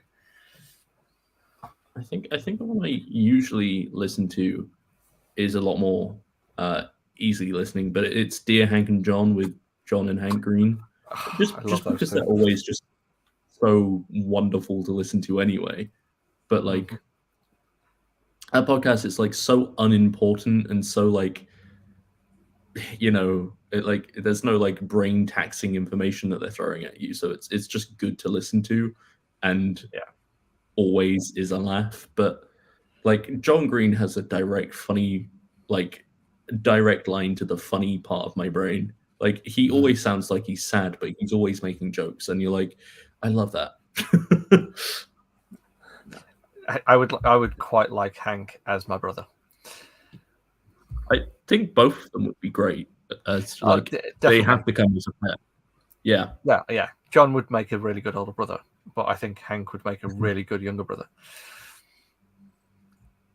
I think, I think John said in a podcast once where their relationship is like Hank is the older brother, even though he is younger, because he's got his life together so much better. Yeah, I can believe that. That's what John's usually just crying in his basement about something. Which, same. Yeah. I saw a thing from Hank before on TikTok to Grams to Tubes, Shorts, whatever. It had all of the logos on it, you know. But he was talking about he really wants to be on QI, but he knows that he would absolutely alienate everyone, you know, in the UK if he was on QI, just because he would be Hank, and that would be the problem because he would be, you know, it's like winding Sandy up. To see that happen. Yeah, right? Yeah, that'd be a brilliant episode. I don't even know how it would go, but like, it would be brilliant. Yeah, he would either be completely sidelined, of just like, you know, not getting a word in edgeways because Sandy's tearing him a new one, or he would just be stealing the show. Yeah, he is very much more of like, I can imagine him hosting something like that. Oh my god, American version of QI with Hank Green would be amazing. But would they spoil it? Fill it out. Would it get spoiled if the QI? Or is there an American version of QI? I think they must just have the British version, surely. I mean, it's BBC Two, isn't it? Well, that's what I thought, that it was kind of just the British version that was sort of sent over. But then it's also a format that's easily saleable, isn't it? And so but would it be the same with different hosts? Well, I mean, when they replaced Stephen Fry, I was very dubious anyway. But then I found out it was Sandy Toksvig, and I was like, well, she's brilliant. She's basically the same person in a different form. It's like Stephen Fry with a different shell. Shorter. Yeah, it's like a Doctor Who regeneration thing. Oh, don't say that. She's very poorly at the moment. She is. Very poorly. So maybe she's she'll in hospital in soon. Australia. Yeah. Oh no. Yeah. Okay, that joke. No, just that she. Yeah. So although I know she's technically Danish. I mean, she's. I don't think she listens anyway. Oh, that's. You don't think? It's such a shame. Maybe we should send her this episode. Just tag her in it. We called you Doctor Who, mate. Listen. I loved it. There's a fantastic story because she's ferociously intelligent. Yeah. And a story that she's told herself, obviously, but like publicly anyway, of when she was at school, I think she was sent to British boarding school, I think, or an American. I can't remember now, but in school, it was that whole thing of like, oh, we're going to read To Kill a Mockingbird or something. So then she went away, read the book, and then came back the following lesson and went, yeah, I've read that. It's like, oh, no, we're going to read it as a class over the course of the year. So, right, okay, then you just let me know when I need to come back to class. See you later. And then just left. And just didn't come back for the rest of the year. That's ballsy. I like it. Yeah, it really is.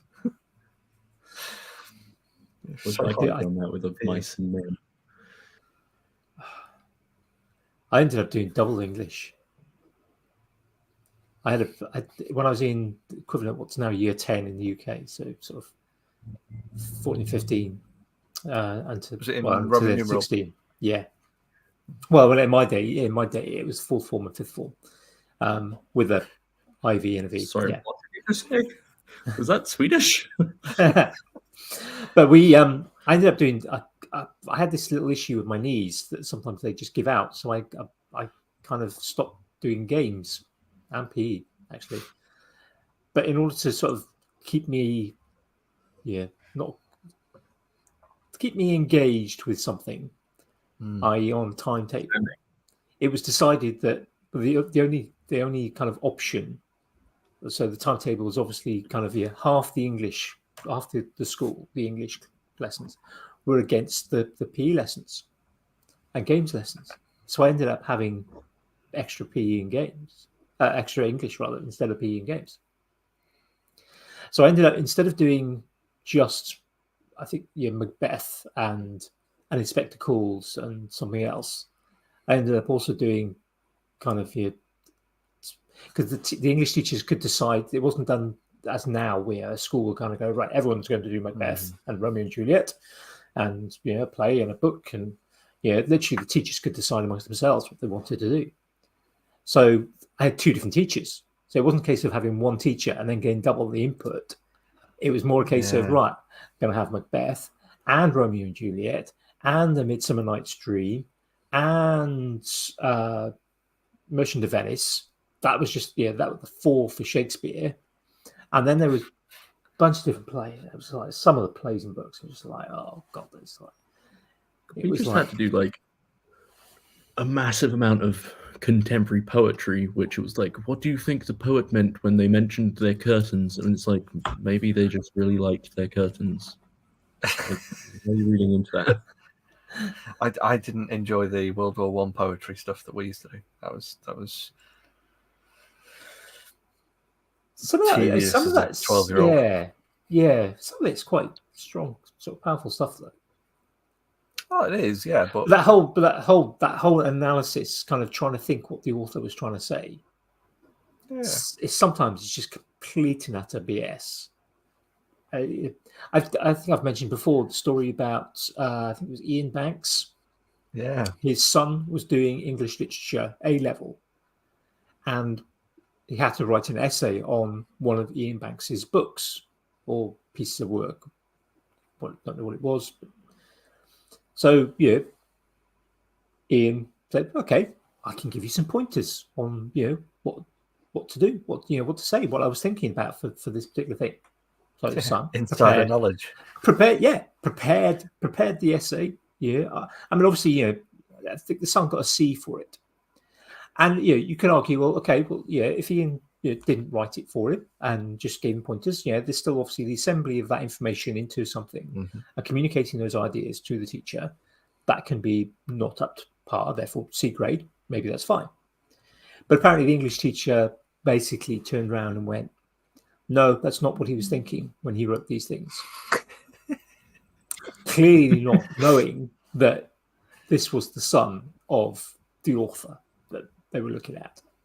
It's just like, I mean, you can kind of see it, because nobody would have that insider knowledge other than his son. So they have to set a precedent for the, applicable language used in a work of fiction or a, whatever. So you can kind of understand the teacher's point of view on that. But it is still a bit of a dick move. Yeah. If If As I say, there is the a child with curtains were blue. bangs- Yeah. It's like the curtains were blue. Yeah, it's like, and this I'm just sort of making this sort of example up. The teacher goes, yes, well, the author's obviously sort of picking on that colour blue to reflect the conservatism of that particular character, and what they're trying to represent in terms of the depression they're going through. Yeah, and Ian Banks turns around and goes, yeah, curtains are blue. That's because the room I was in at the time had blue curtains. Yeah, And I needed to give a colour to them.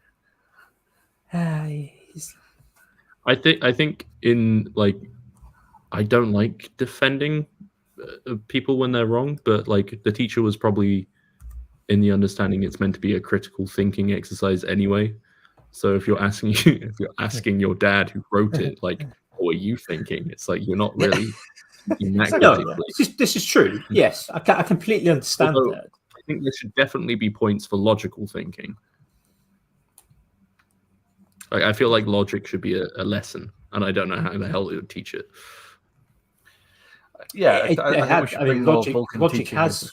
Logic and critical thinking has been taught, and is sometimes taught in certainly the International Baccalaureate Diploma program.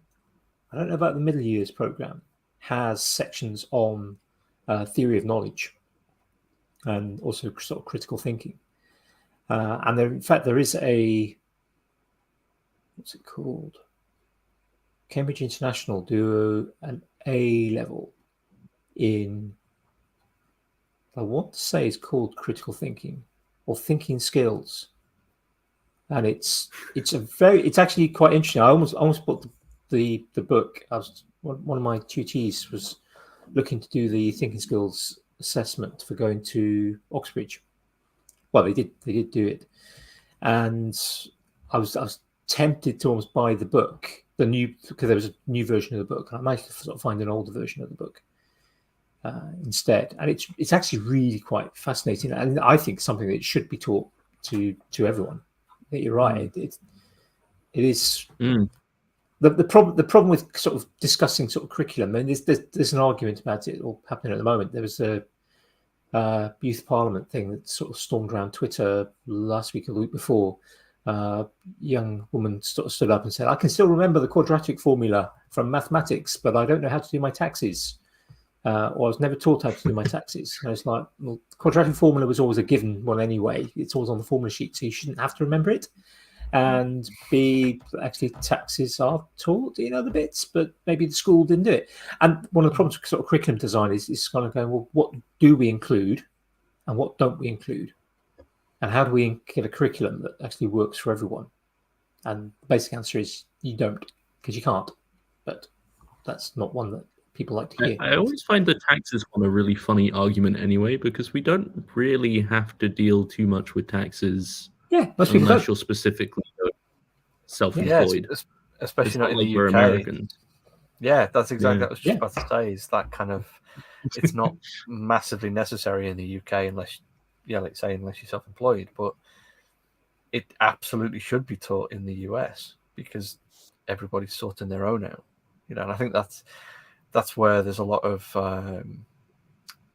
it's something that happens quite a lot in this household where a bit of knowledge is questioned, and then it's the mum, dad, what about this? You're right, okay, so this isn't something you picked up in school. This is something you picked up from watching YouTube or TikTok or whatever, because this isn't applicable to the UK. Yeah. We don't have school shootings on a weekly basis. Don't worry, you don't need to work out whether you've got a duck under a desk or in a door frame, or these aren't applicable to the UK. Listen to the accent, get the context of where you are. Then we can discuss. Although a lot of schools now do. I said do. A lot of schools do intrusion kind of alerts and kind of practices with that. Yeah, absolutely. I think there are a lot of life skills that need to be taught. But yeah, I think the weirdest thing we got was like a fire drill, but it was if it was a bomb drill. Bomb scare drill. Well, I mean, that was a weird We one. used to get the don't pour water on a chip pan fire. Yeah. You know, we used to get that every year and stuff. But again, useful information. You know, if a deep fat fryer goes up, that one is. Yeah. I certainly think there's a space perhaps. I again, controversial one, and even though I've been thinking about it for the best part of 20 years, I've never really formulated a final answer. One of the issues in science teaching in the UK is the kind of disproportionality of the biology, chemists, and physicists. Over 60%, I don't know what the current figures are, but typically over 60% of science teachers are biologists. And we're not recruiting, I think, less than 20%. Physics is the worst subject for recruitment and has been for over 20 years. And so I think last year, I saw some figures a couple of months ago, suggested last year there was less than 20% of the required number of trainee teachers were actually recruited for physics. Crazy. And so there's this massive gap. And obviously that poses kind of the issue then for actually sort of going forward. And kind of one idea that I sort of thought, and I've sort of been toying with over many years, is actually sort of changing the tack on science from everyone does, essentially most people in the country do 2 GCSEs worth of science. And I kind of wonder whether actually it should almost be everyone does this core science that gives them the science they need for the everyday world. And it gives you stuff like, how not to put out a chip pan fire, and how to wire a 13-amp plug, and why vaccinations are important. And it doesn't necessarily go into things like how to calculate the resistance of a circuit when there are 3 resistors in parallel and 1 in series. Yeah, I think core knowledge in general, I think, is a great foundation. I think especially that kind of core lump in science. But like you say, things like taxing or income, or the if you get into that 40% tax bracket or whatever, that if you somehow miraculously reach that sort of upper echelon, no, it doesn't mean that all of your income is going to go to the taxman, or it's understanding. To be honest, that's actually quite an easy one. That's quite an easy one to incorporate into the curriculum, because you just throw it into a maths lesson. Yeah, exactly. But I think it's the applicability of it. Like, I remember having discussions with people talking about, like, oh, I'm never going to use algebra because, why do I need to find X? And then spend every single day of their working life filling out product sheet forms that is essentially applied algebra. You have a quantity and a price of a part. It's just algebra constantly.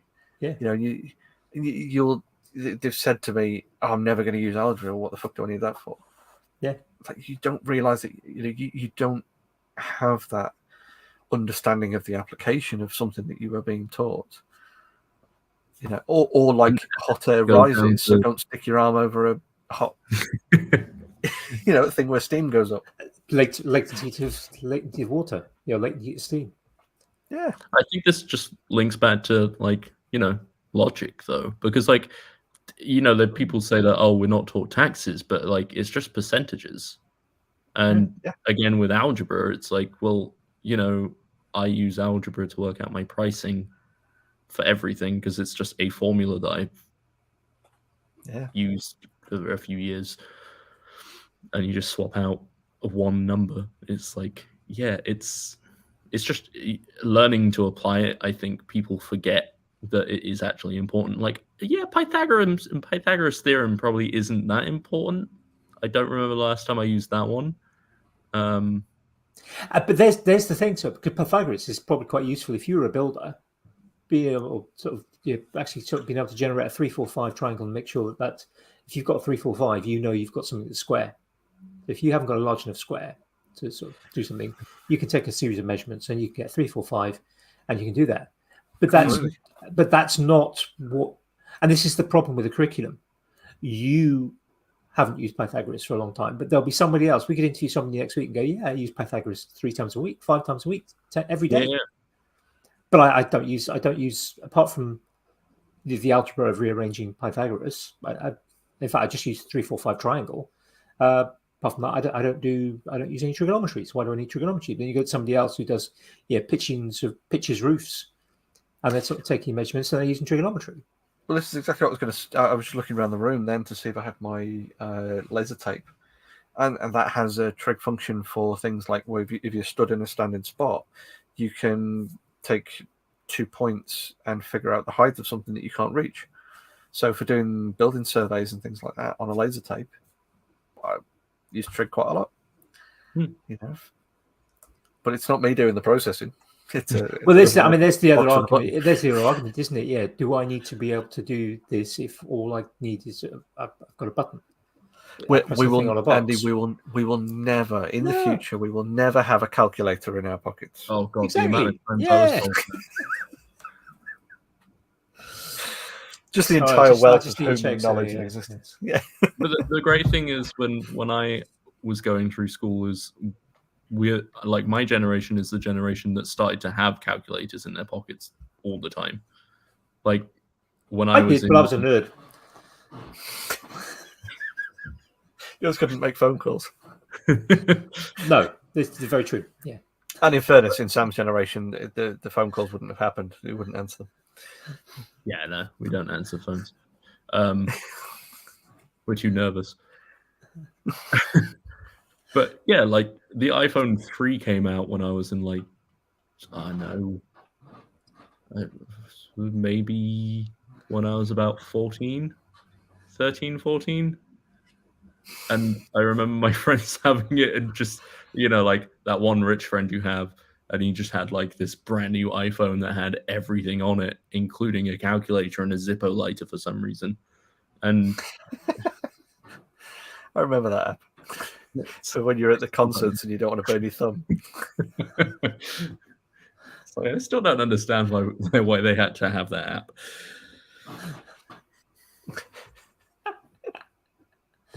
Because they could. Yeah. Yeah, I guess.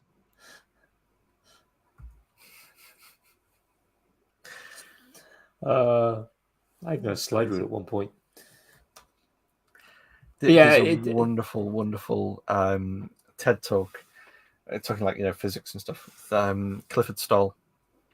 It's 18 minutes with an agile mind as the call to action, and he was he's talking about getting kids involved in science in schools and being this physicist and astronomer, and he's done so many things, wonderfully diverse life, so many different things, but now teaches whatever grade of science it is in the US, just goes to a school and teaches a science lesson once a week or however much, and was talking about this experiment they'd done. He had an oscilloscope and a microphone set up, and he's measuring the speed of sound with just lab equipment that all schools have, and showing this thing with signal generation on an oscilloscope and a microphone, and does this experiment with a bog standard tape measure. And then he goes there to figure it all out, and then whips the slide rule out, places it on the thing, and the whole audience of people at this TED talk just burst out laughing, because you've got this guy who's so invested in absolutely everything, but then still using a slide rule. The guy makes topologically accurate Klein bottles out of glass for fun. He's level one. Insanely intelligent, but then that's his no, it's what I'm used to. Yeah. And there's a lot to that. Yeah, you get like with calculators, you get used to a particular calculator or style of calculator, and you can do the calculations faster. A modern calculator has so much more functionality in some ways and ease of use. But if I think back to the calculators, I can do the same sort of calculations as fast, even though I'm not writing out the whole equation. I'm doing it in bits. But that's just. But there are certain things. Modern calculator, just excels at compared to. Yeah. And Excel as the modern calculator. I got a calculator that's got pretty much got Excel on it. Yeah, and that's not even on my phone. Yeah, I mean, my calculator's got Instagram, so you know. Yeah, exactly. I must admit, I tend to use Google as a calculator more than any of the calculator apps. Yeah, it works. I'm pretty good at That like you can give your answers in light years. So I'm pretty good at like quick mental maths because the amount of things I have to like work out when I'm ordering, for example, like I do a lot of I order a lot of stock for the workshop, as in both raw castings of jewelry and like the well, why are the words leaving my head? The you know like the used items for like polishing and stuff, and like sandpaper and things like that. consumables and stuff. That's the one. Yeah, so like, you know, when I'm doing like mass ordering, the companies that we buy from will, you know, they give discount at like if you order 10 of it, you get like 50p off. So I'm like, wait, if I'm ordering 10, then I have to, if I buy another like 3, those 3 are the same price as if they didn't do that deal. Yeah. So, you know, like that kind of maths is really easy and quick to do, and it makes you feel like a genius on an average day. Or like trying to work out how much silver costs every day is hilarious. It's currently at like 80p a gram, which is quite high for silver. But then you compare it to gold, which is like 35 or about 30 pound a gram for 9-carat gold, which is extortionate. So like when you're doing an order for somebody's asking for a price on gold at the moment, and I'm like, right, so this ring weighs this much and it's 30 pound a gram. So yeah, just like I don't get a calculator out for that because it's just good practice, I guess. That's fair. So it's like you say, it's that continually training a muscle, isn't it? If you keep that, yeah, it's like when the brain training, DS brain training thing was still popular. So I used every day I do Duolingo, and I've got a maths app called Matics, which is actually aimed at kind of sort of teaching kids how to do. Yeah, it starts off with kind of just simple addition and subtraction stuff. But I think and then every now and again it'll do a set of stuff on times tables. I've reached the 17 times table now. The problem with the times table ones is you've got to do it. The sort of normal ones, you can just you just have to finish it. You know, there's a certain number you have to do, and you get through. But with the times table, you're doing it against the clock. Not against the clock. It's more against every time you successfully get one correct, the bar moves up, and then while you're thinking, it slowly sinks.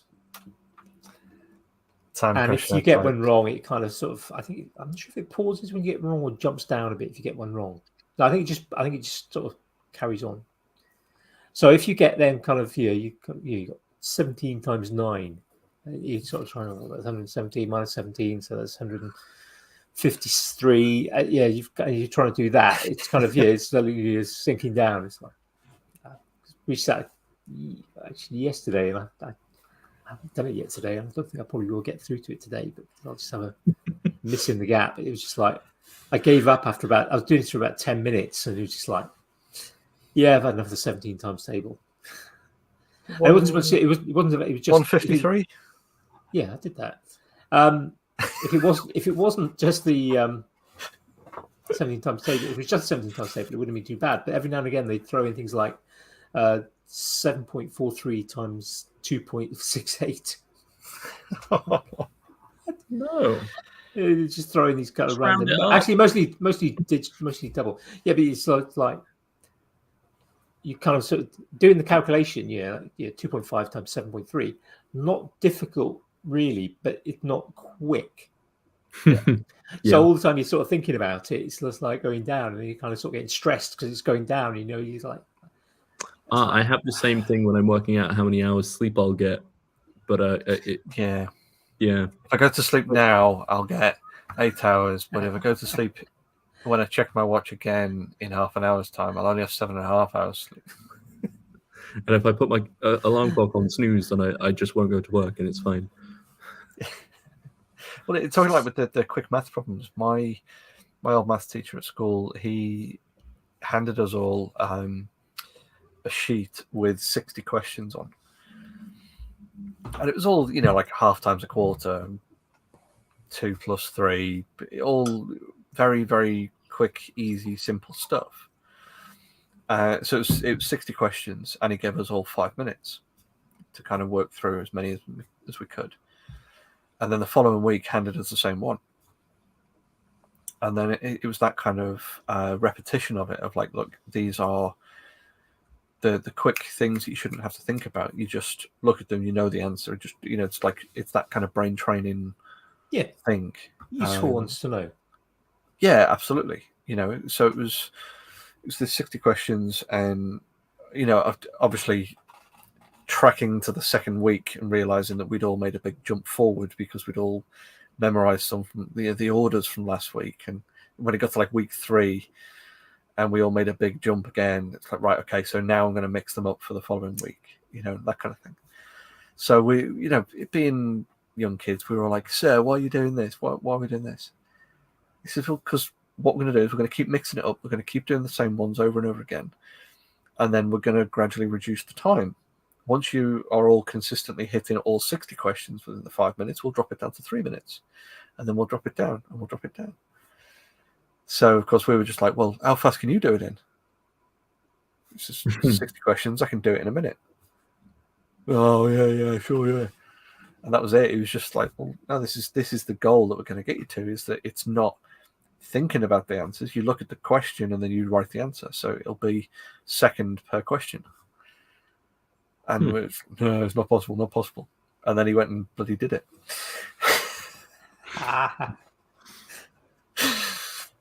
Yeah, I find that with the mathematics sometimes. I'll see a question. A lot of the questions are just additional subtraction of integers, and it might be kind of 73 minus 45, and sometimes there's decimals and whatever.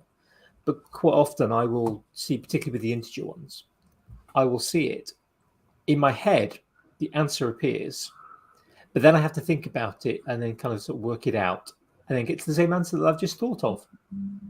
And it's just like, why didn't I just do that and just sort of miss the thing? Yeah, and partly it's because partly it's because I don't want to get the loss of a sort of a question. I don't want that kind of getting it wrong, sort of second guessing myself. So I don't want to. I think the maths I always forget that I have to use all the time is with resizing rings. So of course rings are just circles, and if you're resizing them, they've got to either be bigger or smaller. And one of the ways to judge how much material you need to take in or out is to kind of guess how much of a gap between the mandrel with the tapered stick we use for sizing rings on, how much of a gap there is between the material we need, the actual ring and the actual mandrel. So you've got to basically judge off the radius of the actual ring, and then kind of guess how much material that would translate to in the circumference of the band.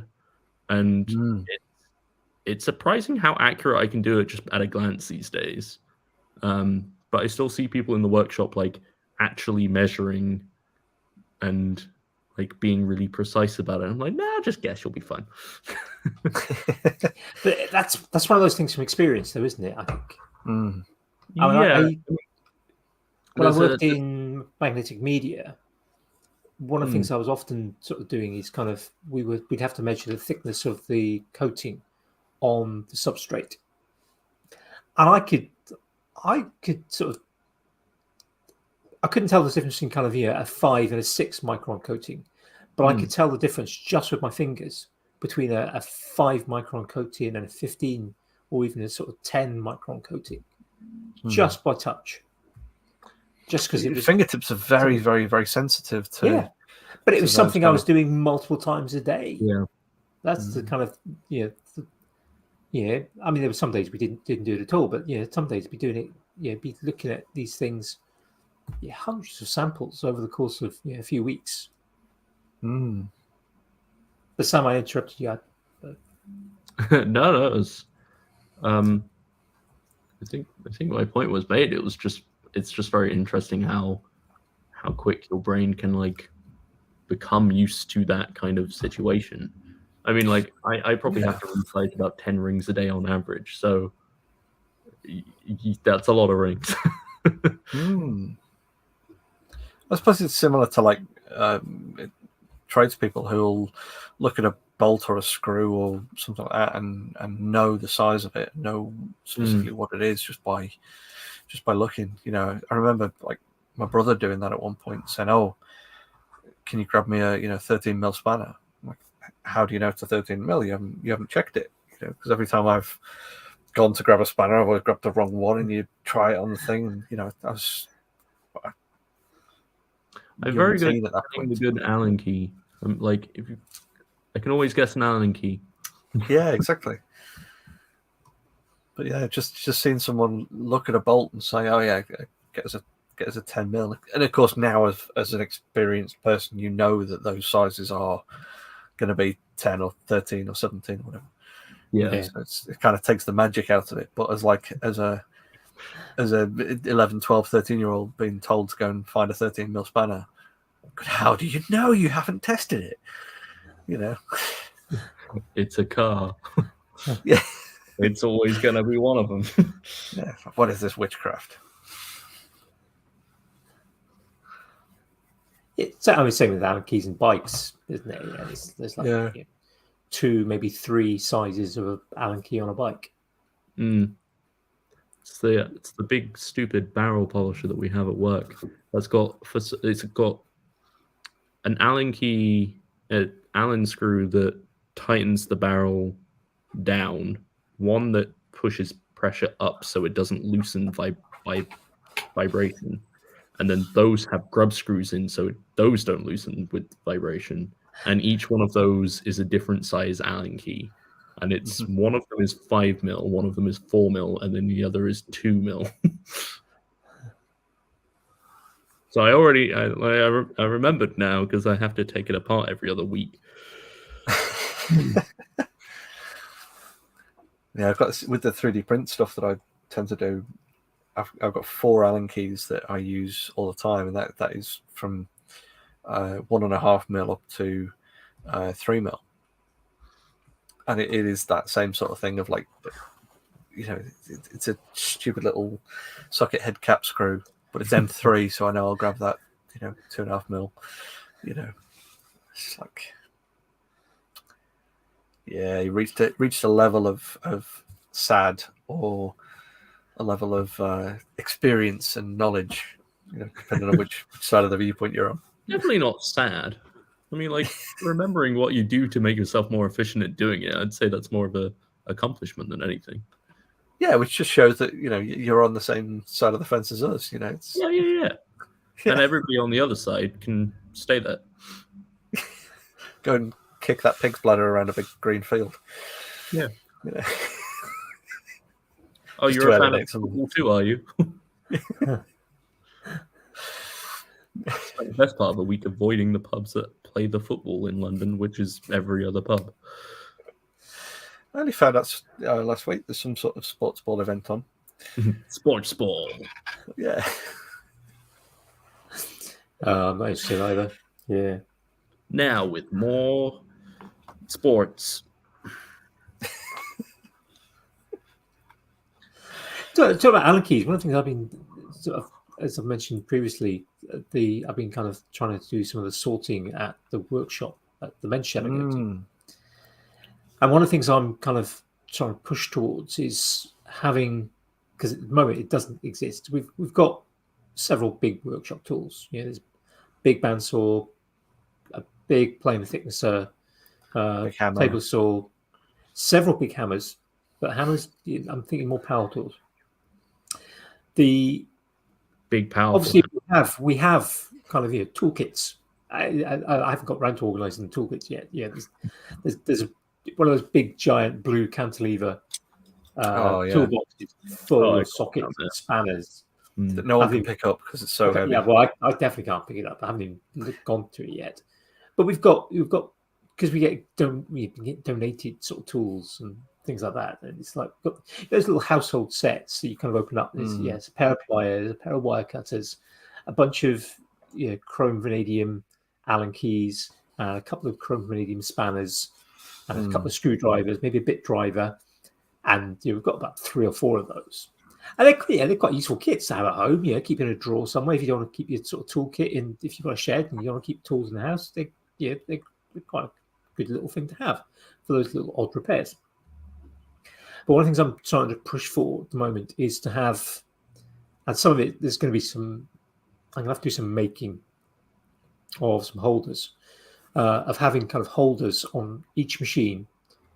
So, and we've probably got enough spanners and Allen keys so that anything that's needed for a machine is on the machine. So no one has to go looking for it. It's just kept on the machine. So like our plane thicknesser, there you need, I think you need an Allen key. No, it can be done without, but any kind of adjustments require at least 2, if not 3 different size Allen keys. And another adjustment requires a spanner. So I'm going to kind of have those spanners and Allen keys on there just in order to kind of get that efficiency. So no one's got to go looking for, what size is it? Right size ones. One of those magnetic knife strips for like hanging your kitchen knives. That's all you need.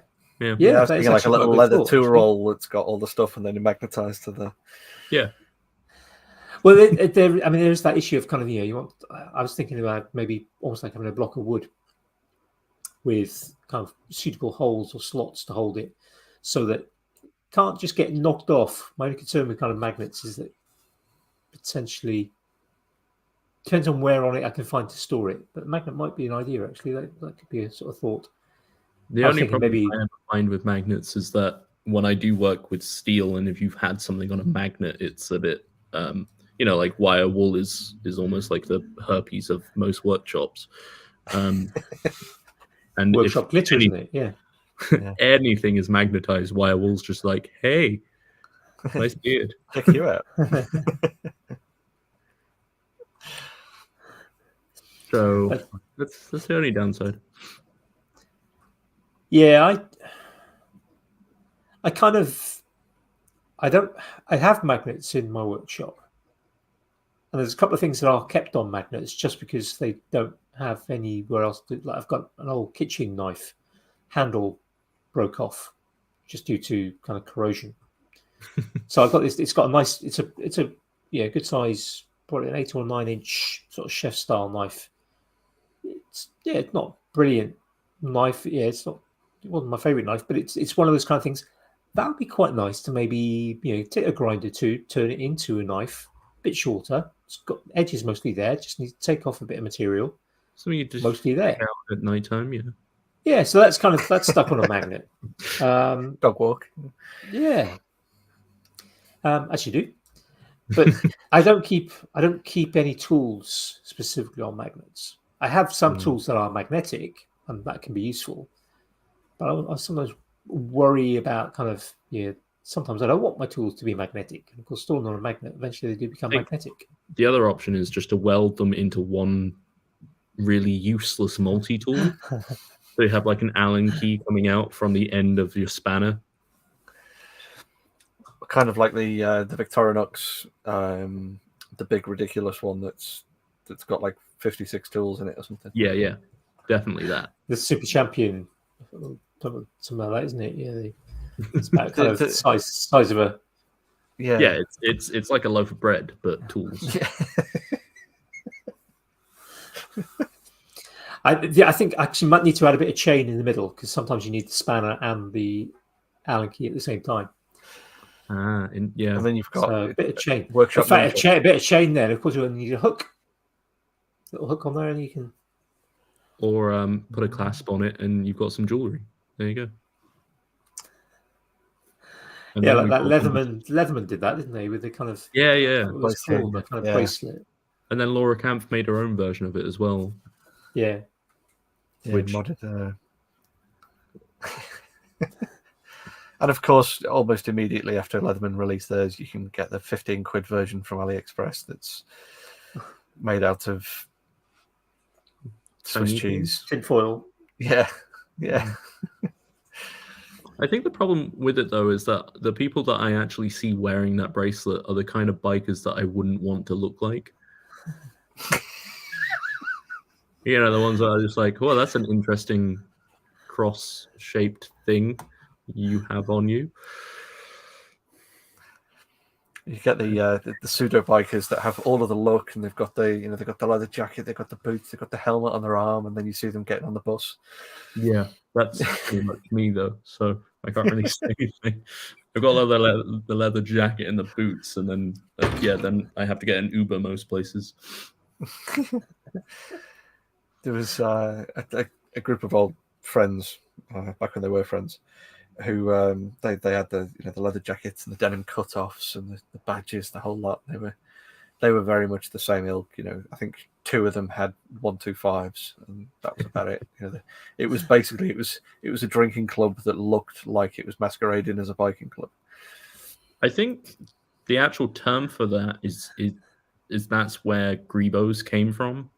It's like you're a biker that doesn't have a bike. That is literally what it was meant for. And then it just became like kind of an insult like emos is now.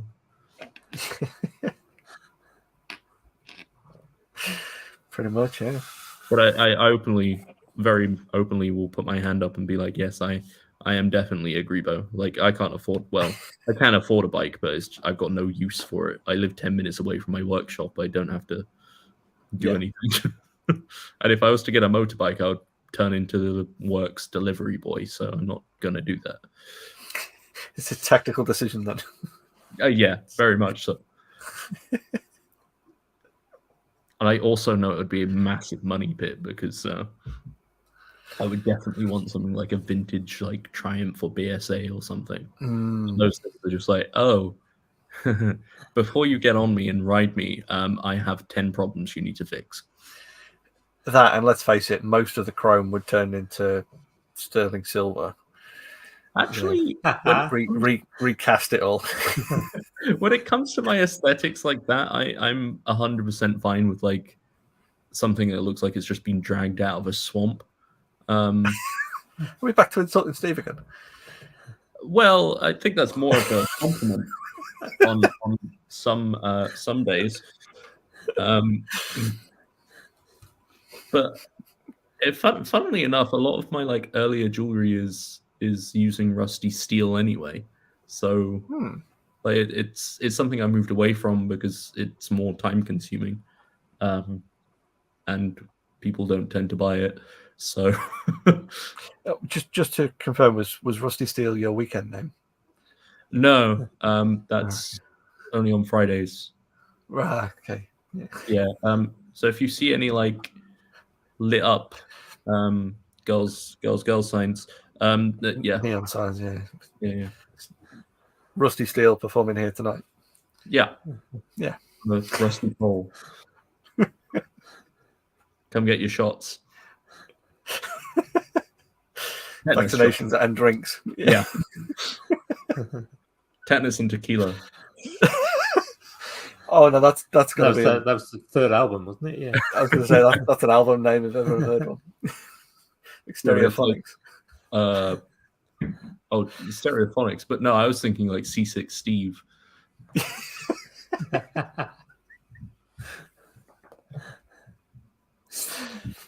You definitely write something about tetanus and tequila. Yeah, definitely. I think that would be my worry if I was making jewelry out of rusty steel. I think that would definitely concerns about kind of getting tetanus or just kind of rust into cuts. Yeah, it's just like. Well, people are always concerned about that, but like I don't leave it. I never left it rusty when it was like a wearable object. So take the rust off and leave it as a patina. Yes, yeah. But the interesting thing about tetanus is that it's very much a fear-mongered thing. Like you're not actually that likely to get tetanus. You're more likely to get tetanus on something a cow's pissed on for 20 years than you are actually like something that's just rusty. Yeah. Because the rust doesn't just automatically form this infection. No, it's organic matter of some form. Yeah. Rather than hydrated iron oxide is not going to cause actually any. Otherwise, issues. We would always have tetanus because that's what your blood basically is. Yeah, that's a fair point. And here's me getting like, yeah, this is fine. In the land of perpetual tetanus, the anemic is king. So Is this a new line to one of the songs? Yeah. It's the chorus to Tetanus and Tequila. That's actually a really, really great one. But if I ever start doing music, which is very unlikely, I'm definitely using them. We'll only ask for 20% of the proceeds. Okay, that's fine.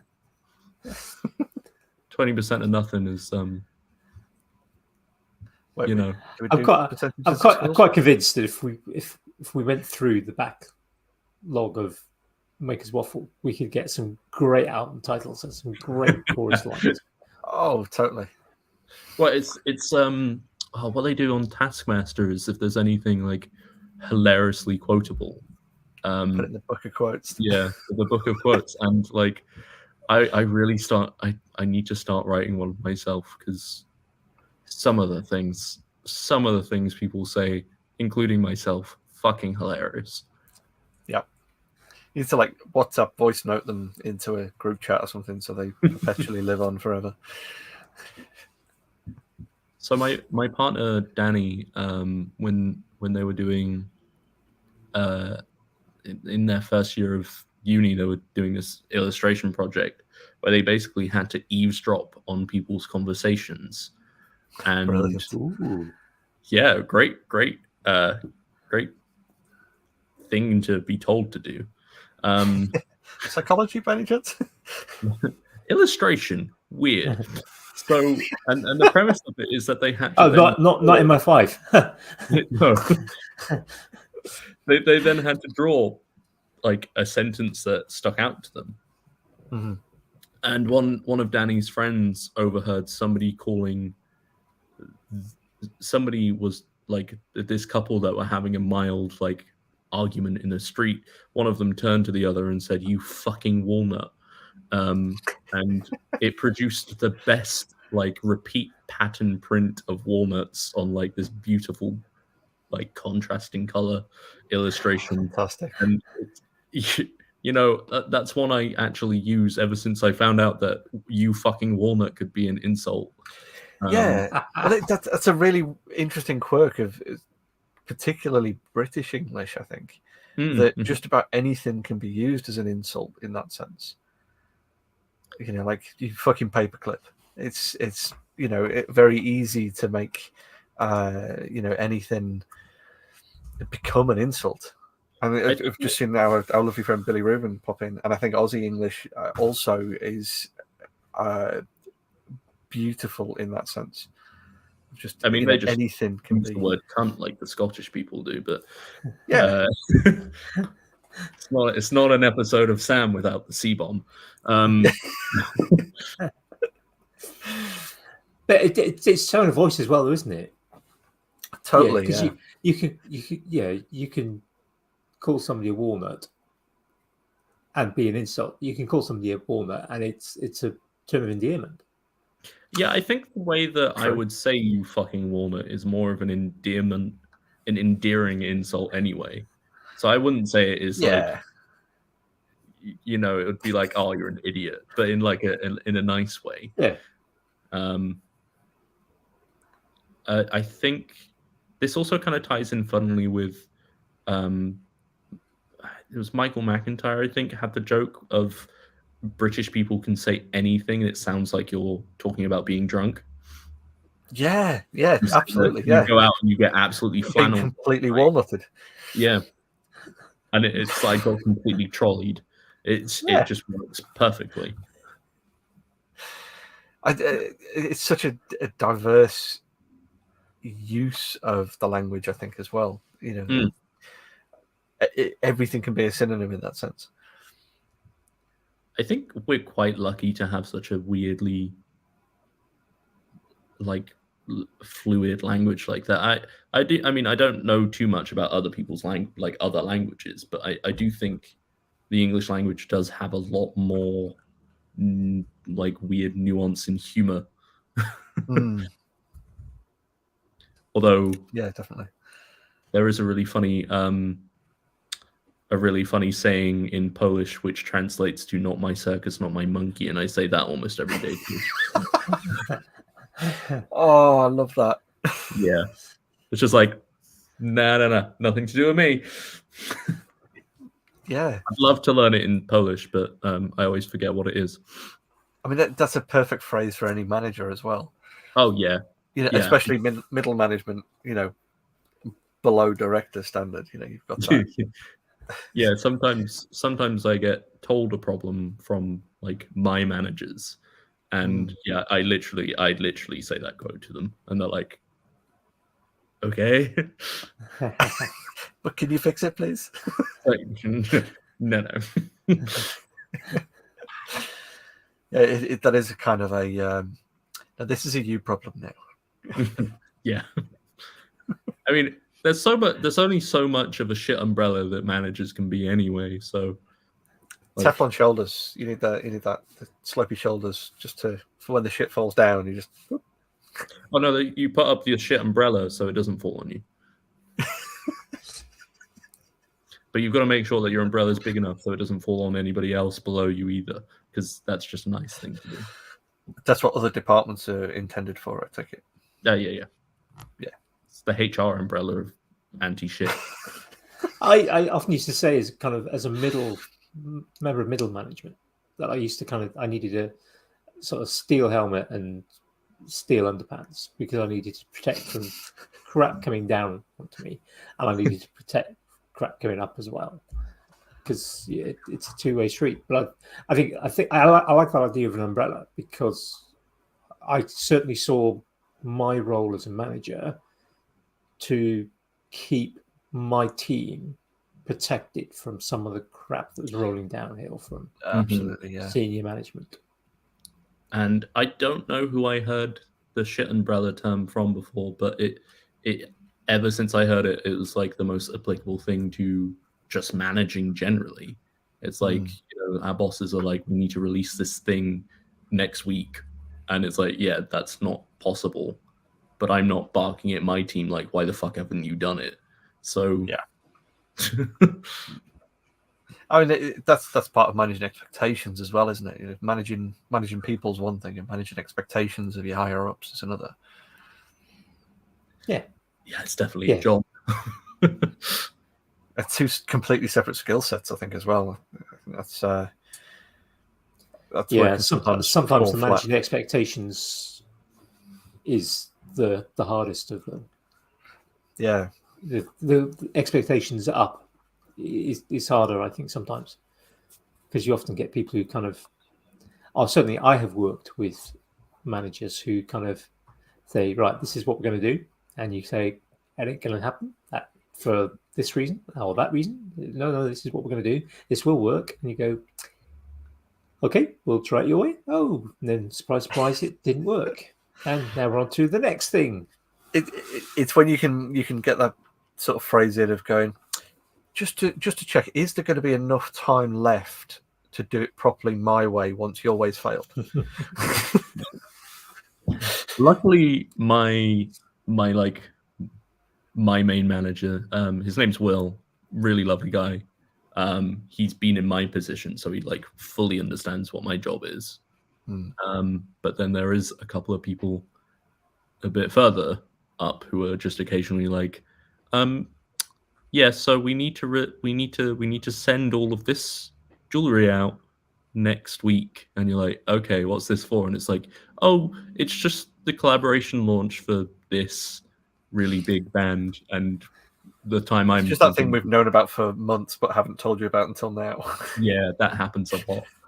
And like, for example, it's like a contractual agreement with this example was with the Rolling Stones. So we were supplying the Rolling Stones shops with like a huge bunch of jewelry that they had already sold, and we needed to make it within like a day, or like a week or something.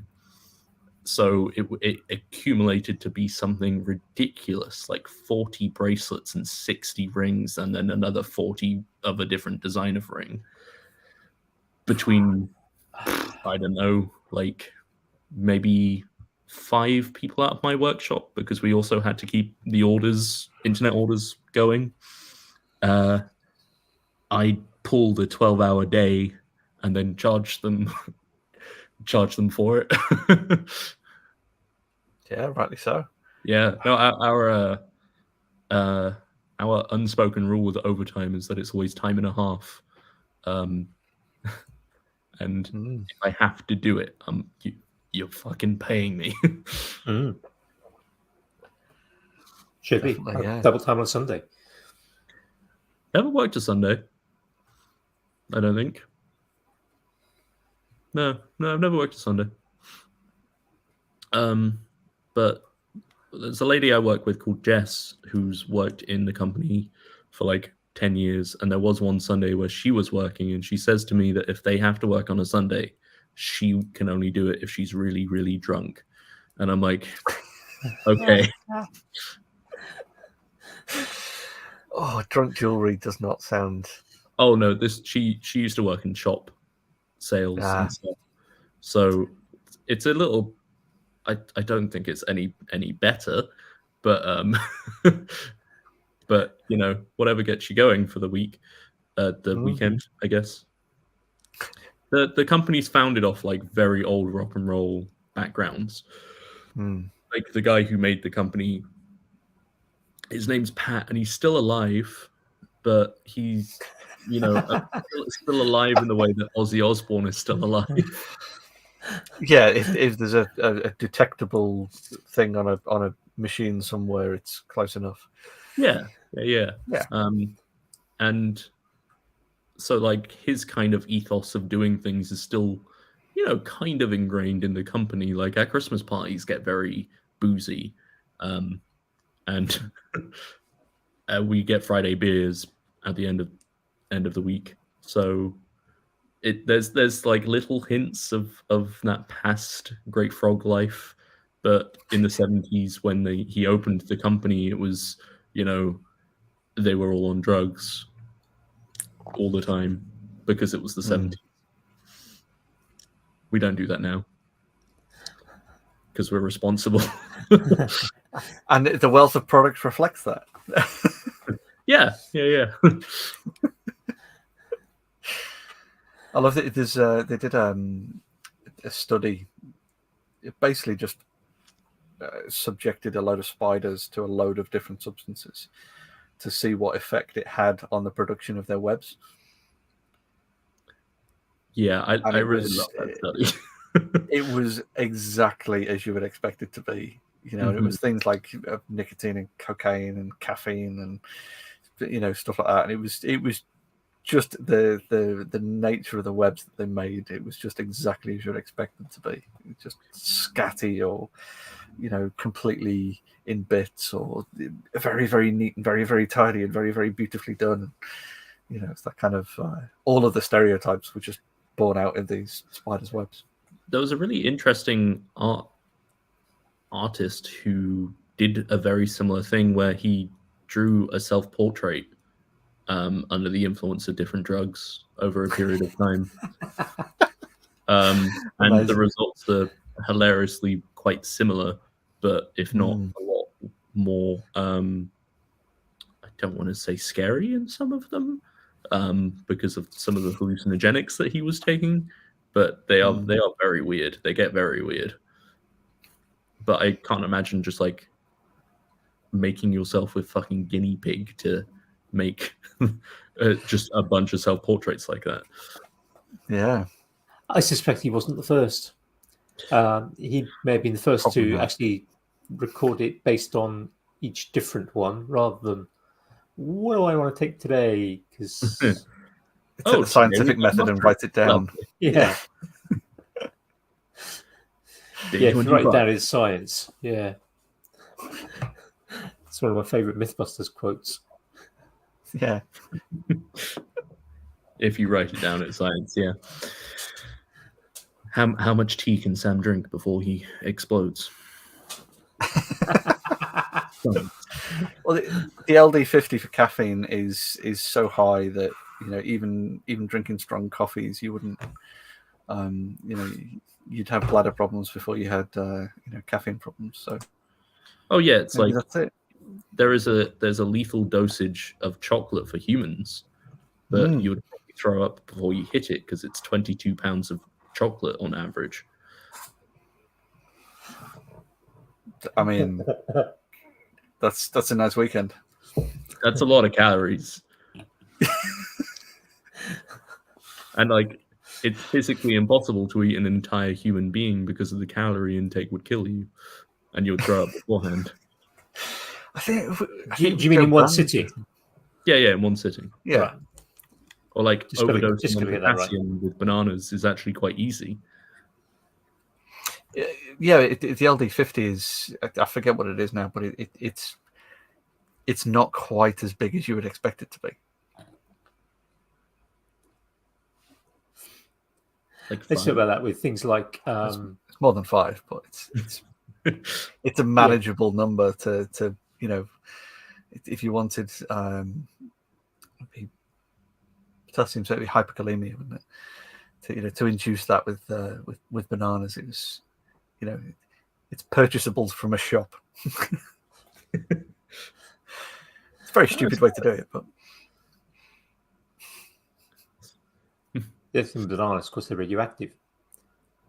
Because the number of bananas you need to die from the radioactivity, again, is kind of you you'd die burst from eating the bananas first. Yeah. It would be an impossible feat. Is it beta rays that would come off bananas? Bananas. Gamma. No, it's not. It's not alpha. Oh, beta or gamma? Ooh, it's a good question. I gotta find this. I gotta find this out now. Particles rather than rays. It's from the potassium. Yeah. So I have a feeling. Here we go. That it is. Got to find out what the. It's just to work out whether or not you could cause any kind of radioactive problem by just covering yourself in banana, or whether you'd have to actually ingest them to. Hey, don't say this too loud. Russia might get ideas. Yes, we need to kill. Yeah, it's beta. Yeah, it's beta. So you would have to eat them then. So you couldn't get a lethal dose of radiation poisoning by just smothering yourself in banana paste. No, beta can penetrate. Beta can penetrate. It's the alpha that can penetrate the skin. I thought beta was stopped by the water as well. But it's short range, but it an alpha particle is completely safe unless it's exposed to living tissue. So the dead skin of the outside of your body will stop the alpha particle. If you put a beta source, mucous membrane, maybe. Yeah. So or if you kind of.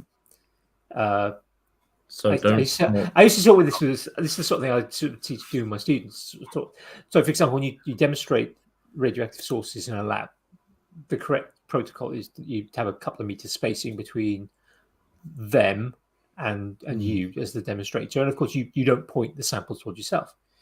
Now, an alpha particle source, you would never point it to somebody else, at somebody. That would be a really bad thing to do, and it'd be kind of the sort of thing kind of rude. kind of sensing it. It'd be rude, but it more importantly, it's kind of the sort of thing that could lose your job if a complaint was made. But in practical measures, it is complete at 2 meters range, completely and utterly harmless. Because the range of alpha particles in air, you have a range of about 5 or 6 centimeters, and then they turn it to helium. So you could and they'll be stopped by the skin. So theoretically, you could put an alpha source, a few centimeters, just less than 5, in front of somebody's head, and they're still going to be perfectly safe. But if you take that and then rub it in their head to the point that it's bleeding and grazed, and that would be really bad. That would, because that would go into the living tissue. Because then it's going into living tissue. And I've heard the reports of how people die from radiation poisoning is probably one of the worst ways you can die. My understanding is it's not pleasant. It is. No, my understanding is that your body basically dies around you, and you're basically in your own rotting corpse. And it's like that's a level of death I don't want to experience. So maybe we don't rub bananas on someone. No, I don't think so. What I'm saying. Yeah. I think there are probably worse. I mean, certainly some. I think some of the diseases that are around about, particularly things like hemorrhagic diseases, I think they're really, really nasty. Oh, there was a guy that quite recently died cave exploring, and he died stuck face down in a cave tunnel. That would be one of my top 10 ways I do not want to die. If you look back at the history of the cave rescue organization in the UK, dates back to one particular instance, which I think was in Derbyshire. And a guy got stuck, and they kept him alive for days, but eventually, they literally could not get him out, and that led to the creation of the cave rescue organization. And if you actually kind of read the accounts of the story, it's not pleasant at all. I can well imagine. I'm also quite claustrophobic, so it's just like an extra level of like I wouldn't be down there to start off with. I used to cave. I used to enjoy caving until you read that.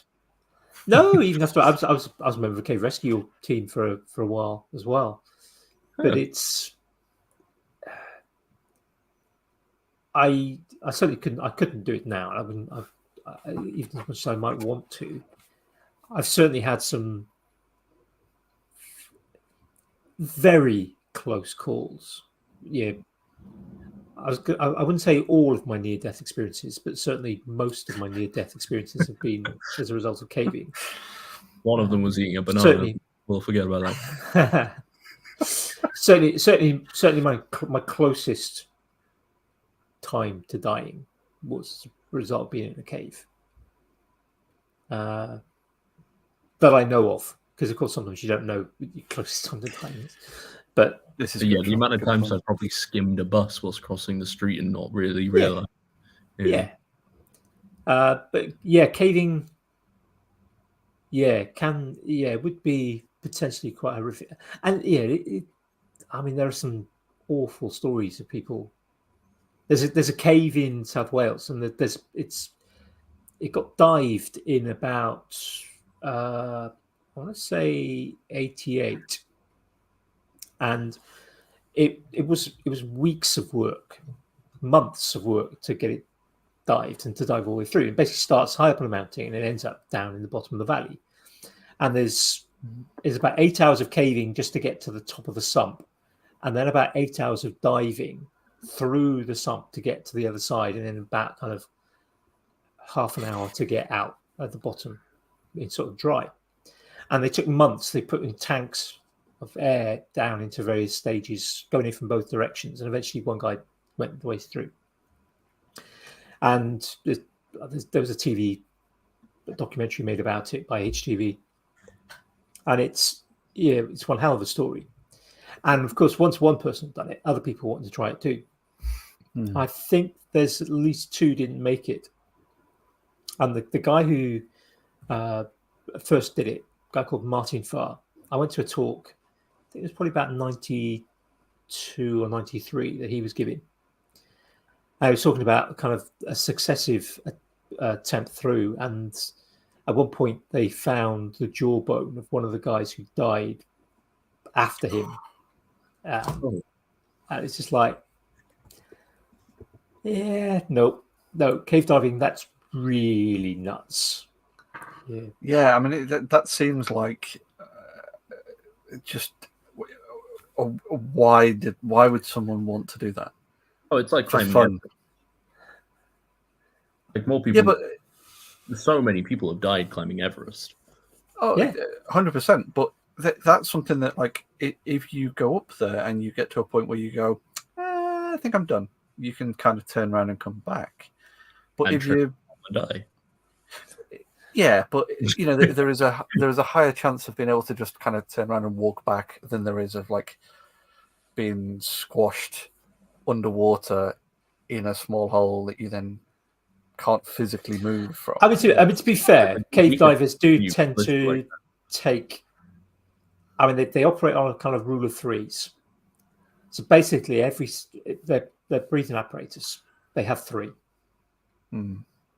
and they work on the principle of thirds with the air. So they kind of work out how much oxygen tanks, compressed air, they need to get, or even kind of exotic gases, triox, to get to the place they want to go and back again, and still have a third left to in case something goes wrong.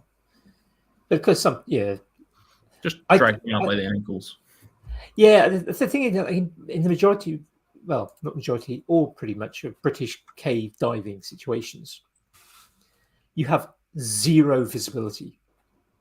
Yeah, you see pictures. Really good for me. Yeah, you see pictures. You see pictures of kind of American cave divers. There's some fantastic places down in kind of Florida, and they are diving through crystal clear, giant tunnels underwater. Yeah, and they are just amazing. But you compare that to kind of what a British cave diver will be doing. They'll be squeezing their way through. Like that cave that I talked about with Martin Brown. At one point, he had to take off all his gear. So, yeah, I think he kept his wetsuit on, but basically he had to take off all his kind of his weight belt, his tanks, his helmet, had to all come off and be pushed through a slot. So then he could then get through the slot and then put the gear back on to carry on. And not knowing that there was something to go to through that slot as well.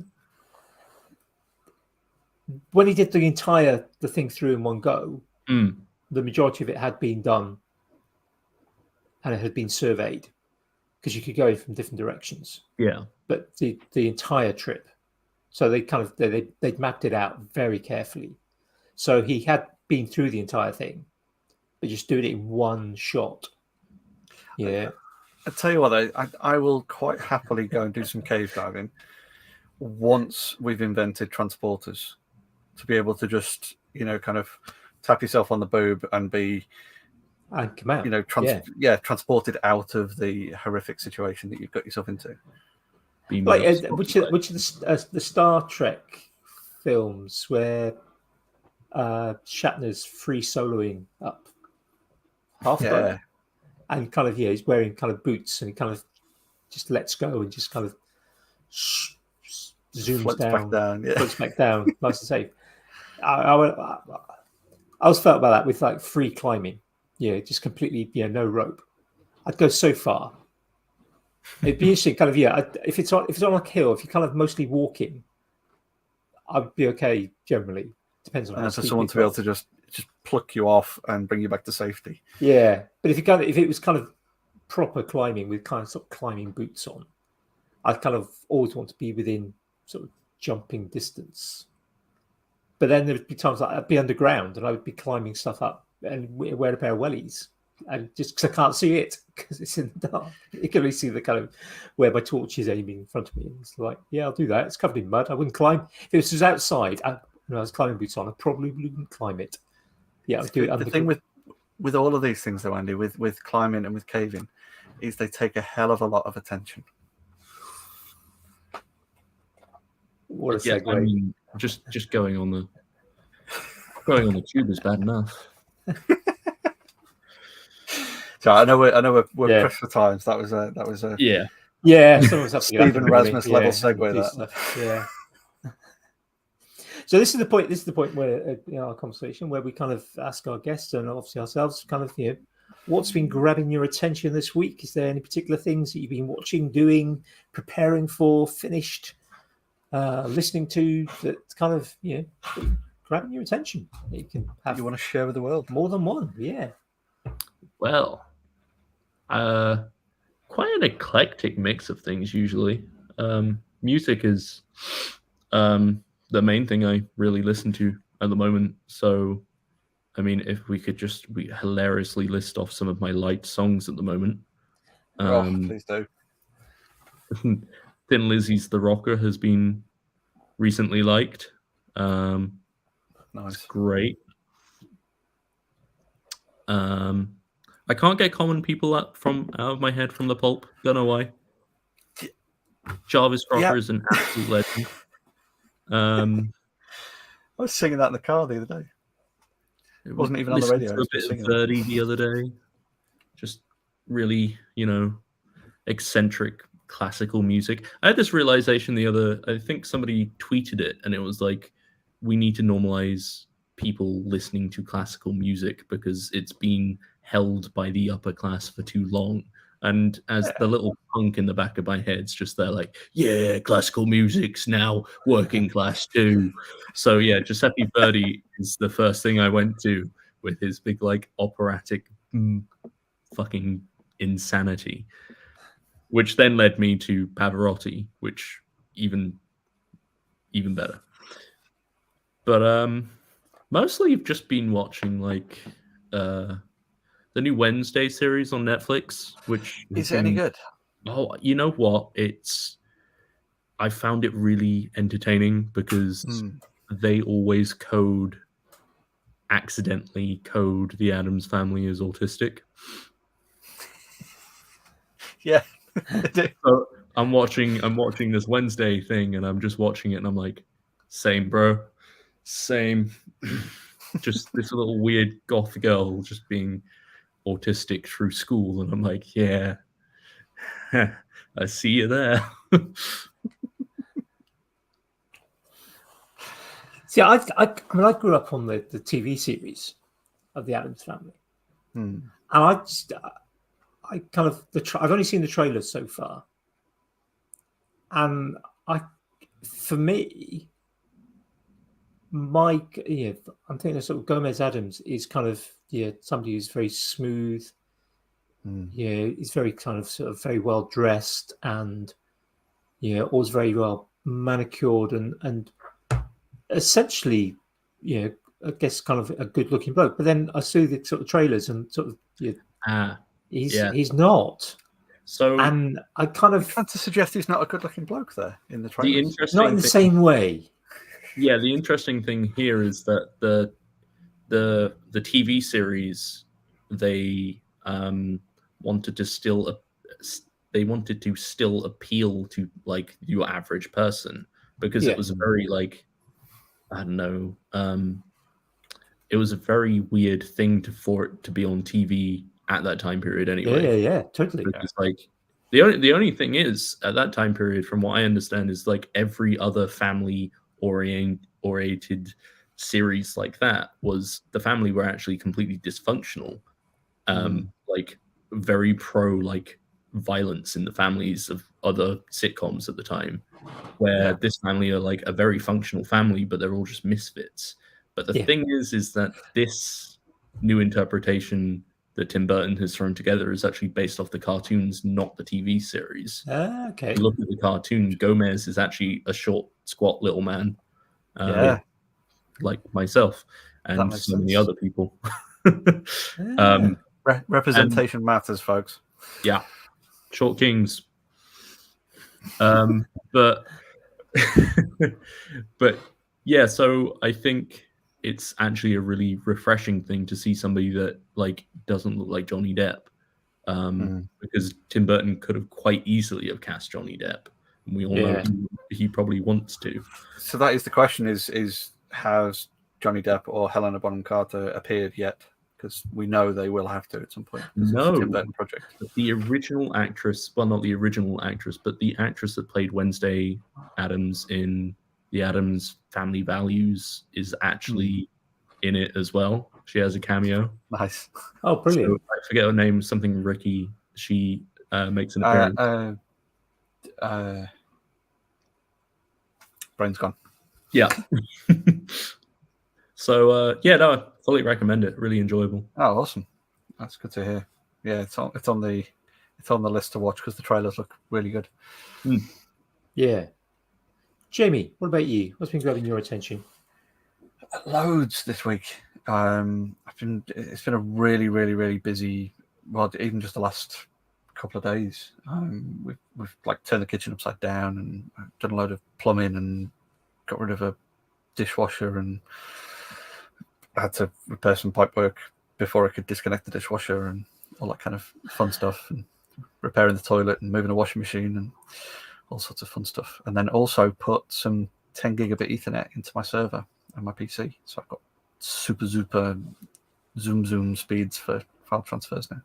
Yeah, yes, you have. It's just been lots and lots of like immediate productivity in the last couple of days. So I'm knackered. So I haven't consumed much of anything new. But satisfied sounds. Yeah, it's that like the sleep of accomplishment.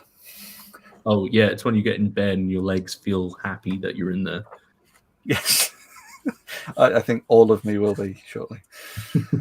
How about you, Andy? Yeah, quite a few things this week. As you mentioned, I was on Dave Bauer's Making Problems to Solve podcast. Kind of recorded it the week before, but I didn't mention it last week because I wasn't sure when it was coming out. So that was nice. There may have been a few Black Friday purchases. Not going to share which ones yet. Still waiting for one to be delivered. It's currently hiding in every processing center somewhere. Even though the other part was delivered to the store because it was a collect from store job. So that's thing. Still organising things at the men's shed. So that's kind of just an ongoing one.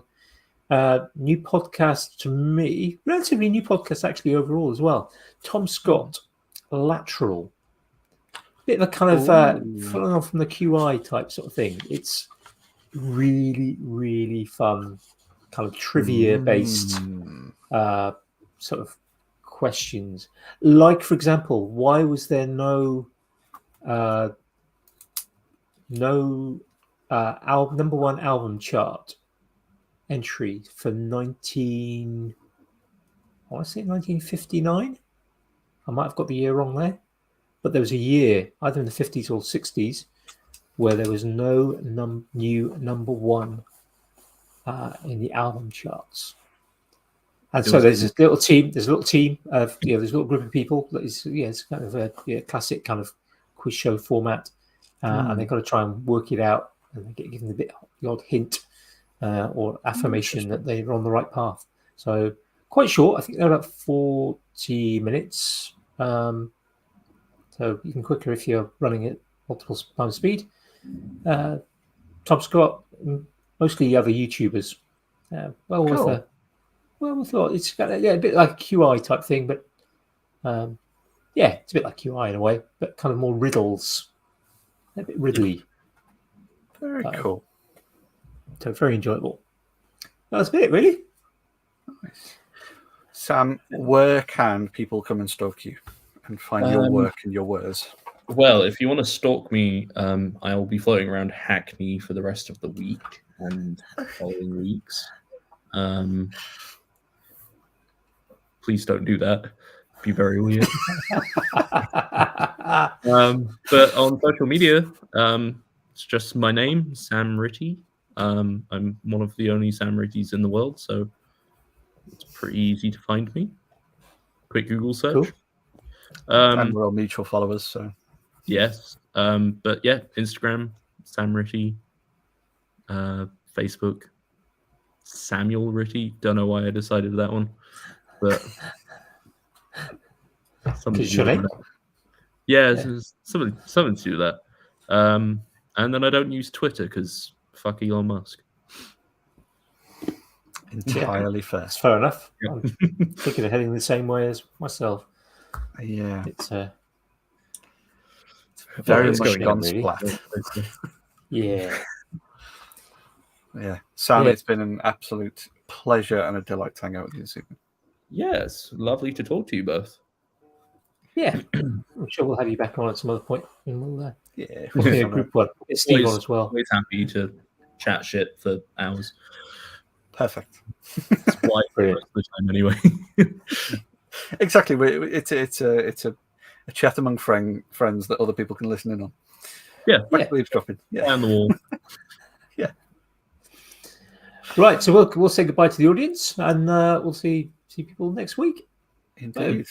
Bye, folks. See you later, folks.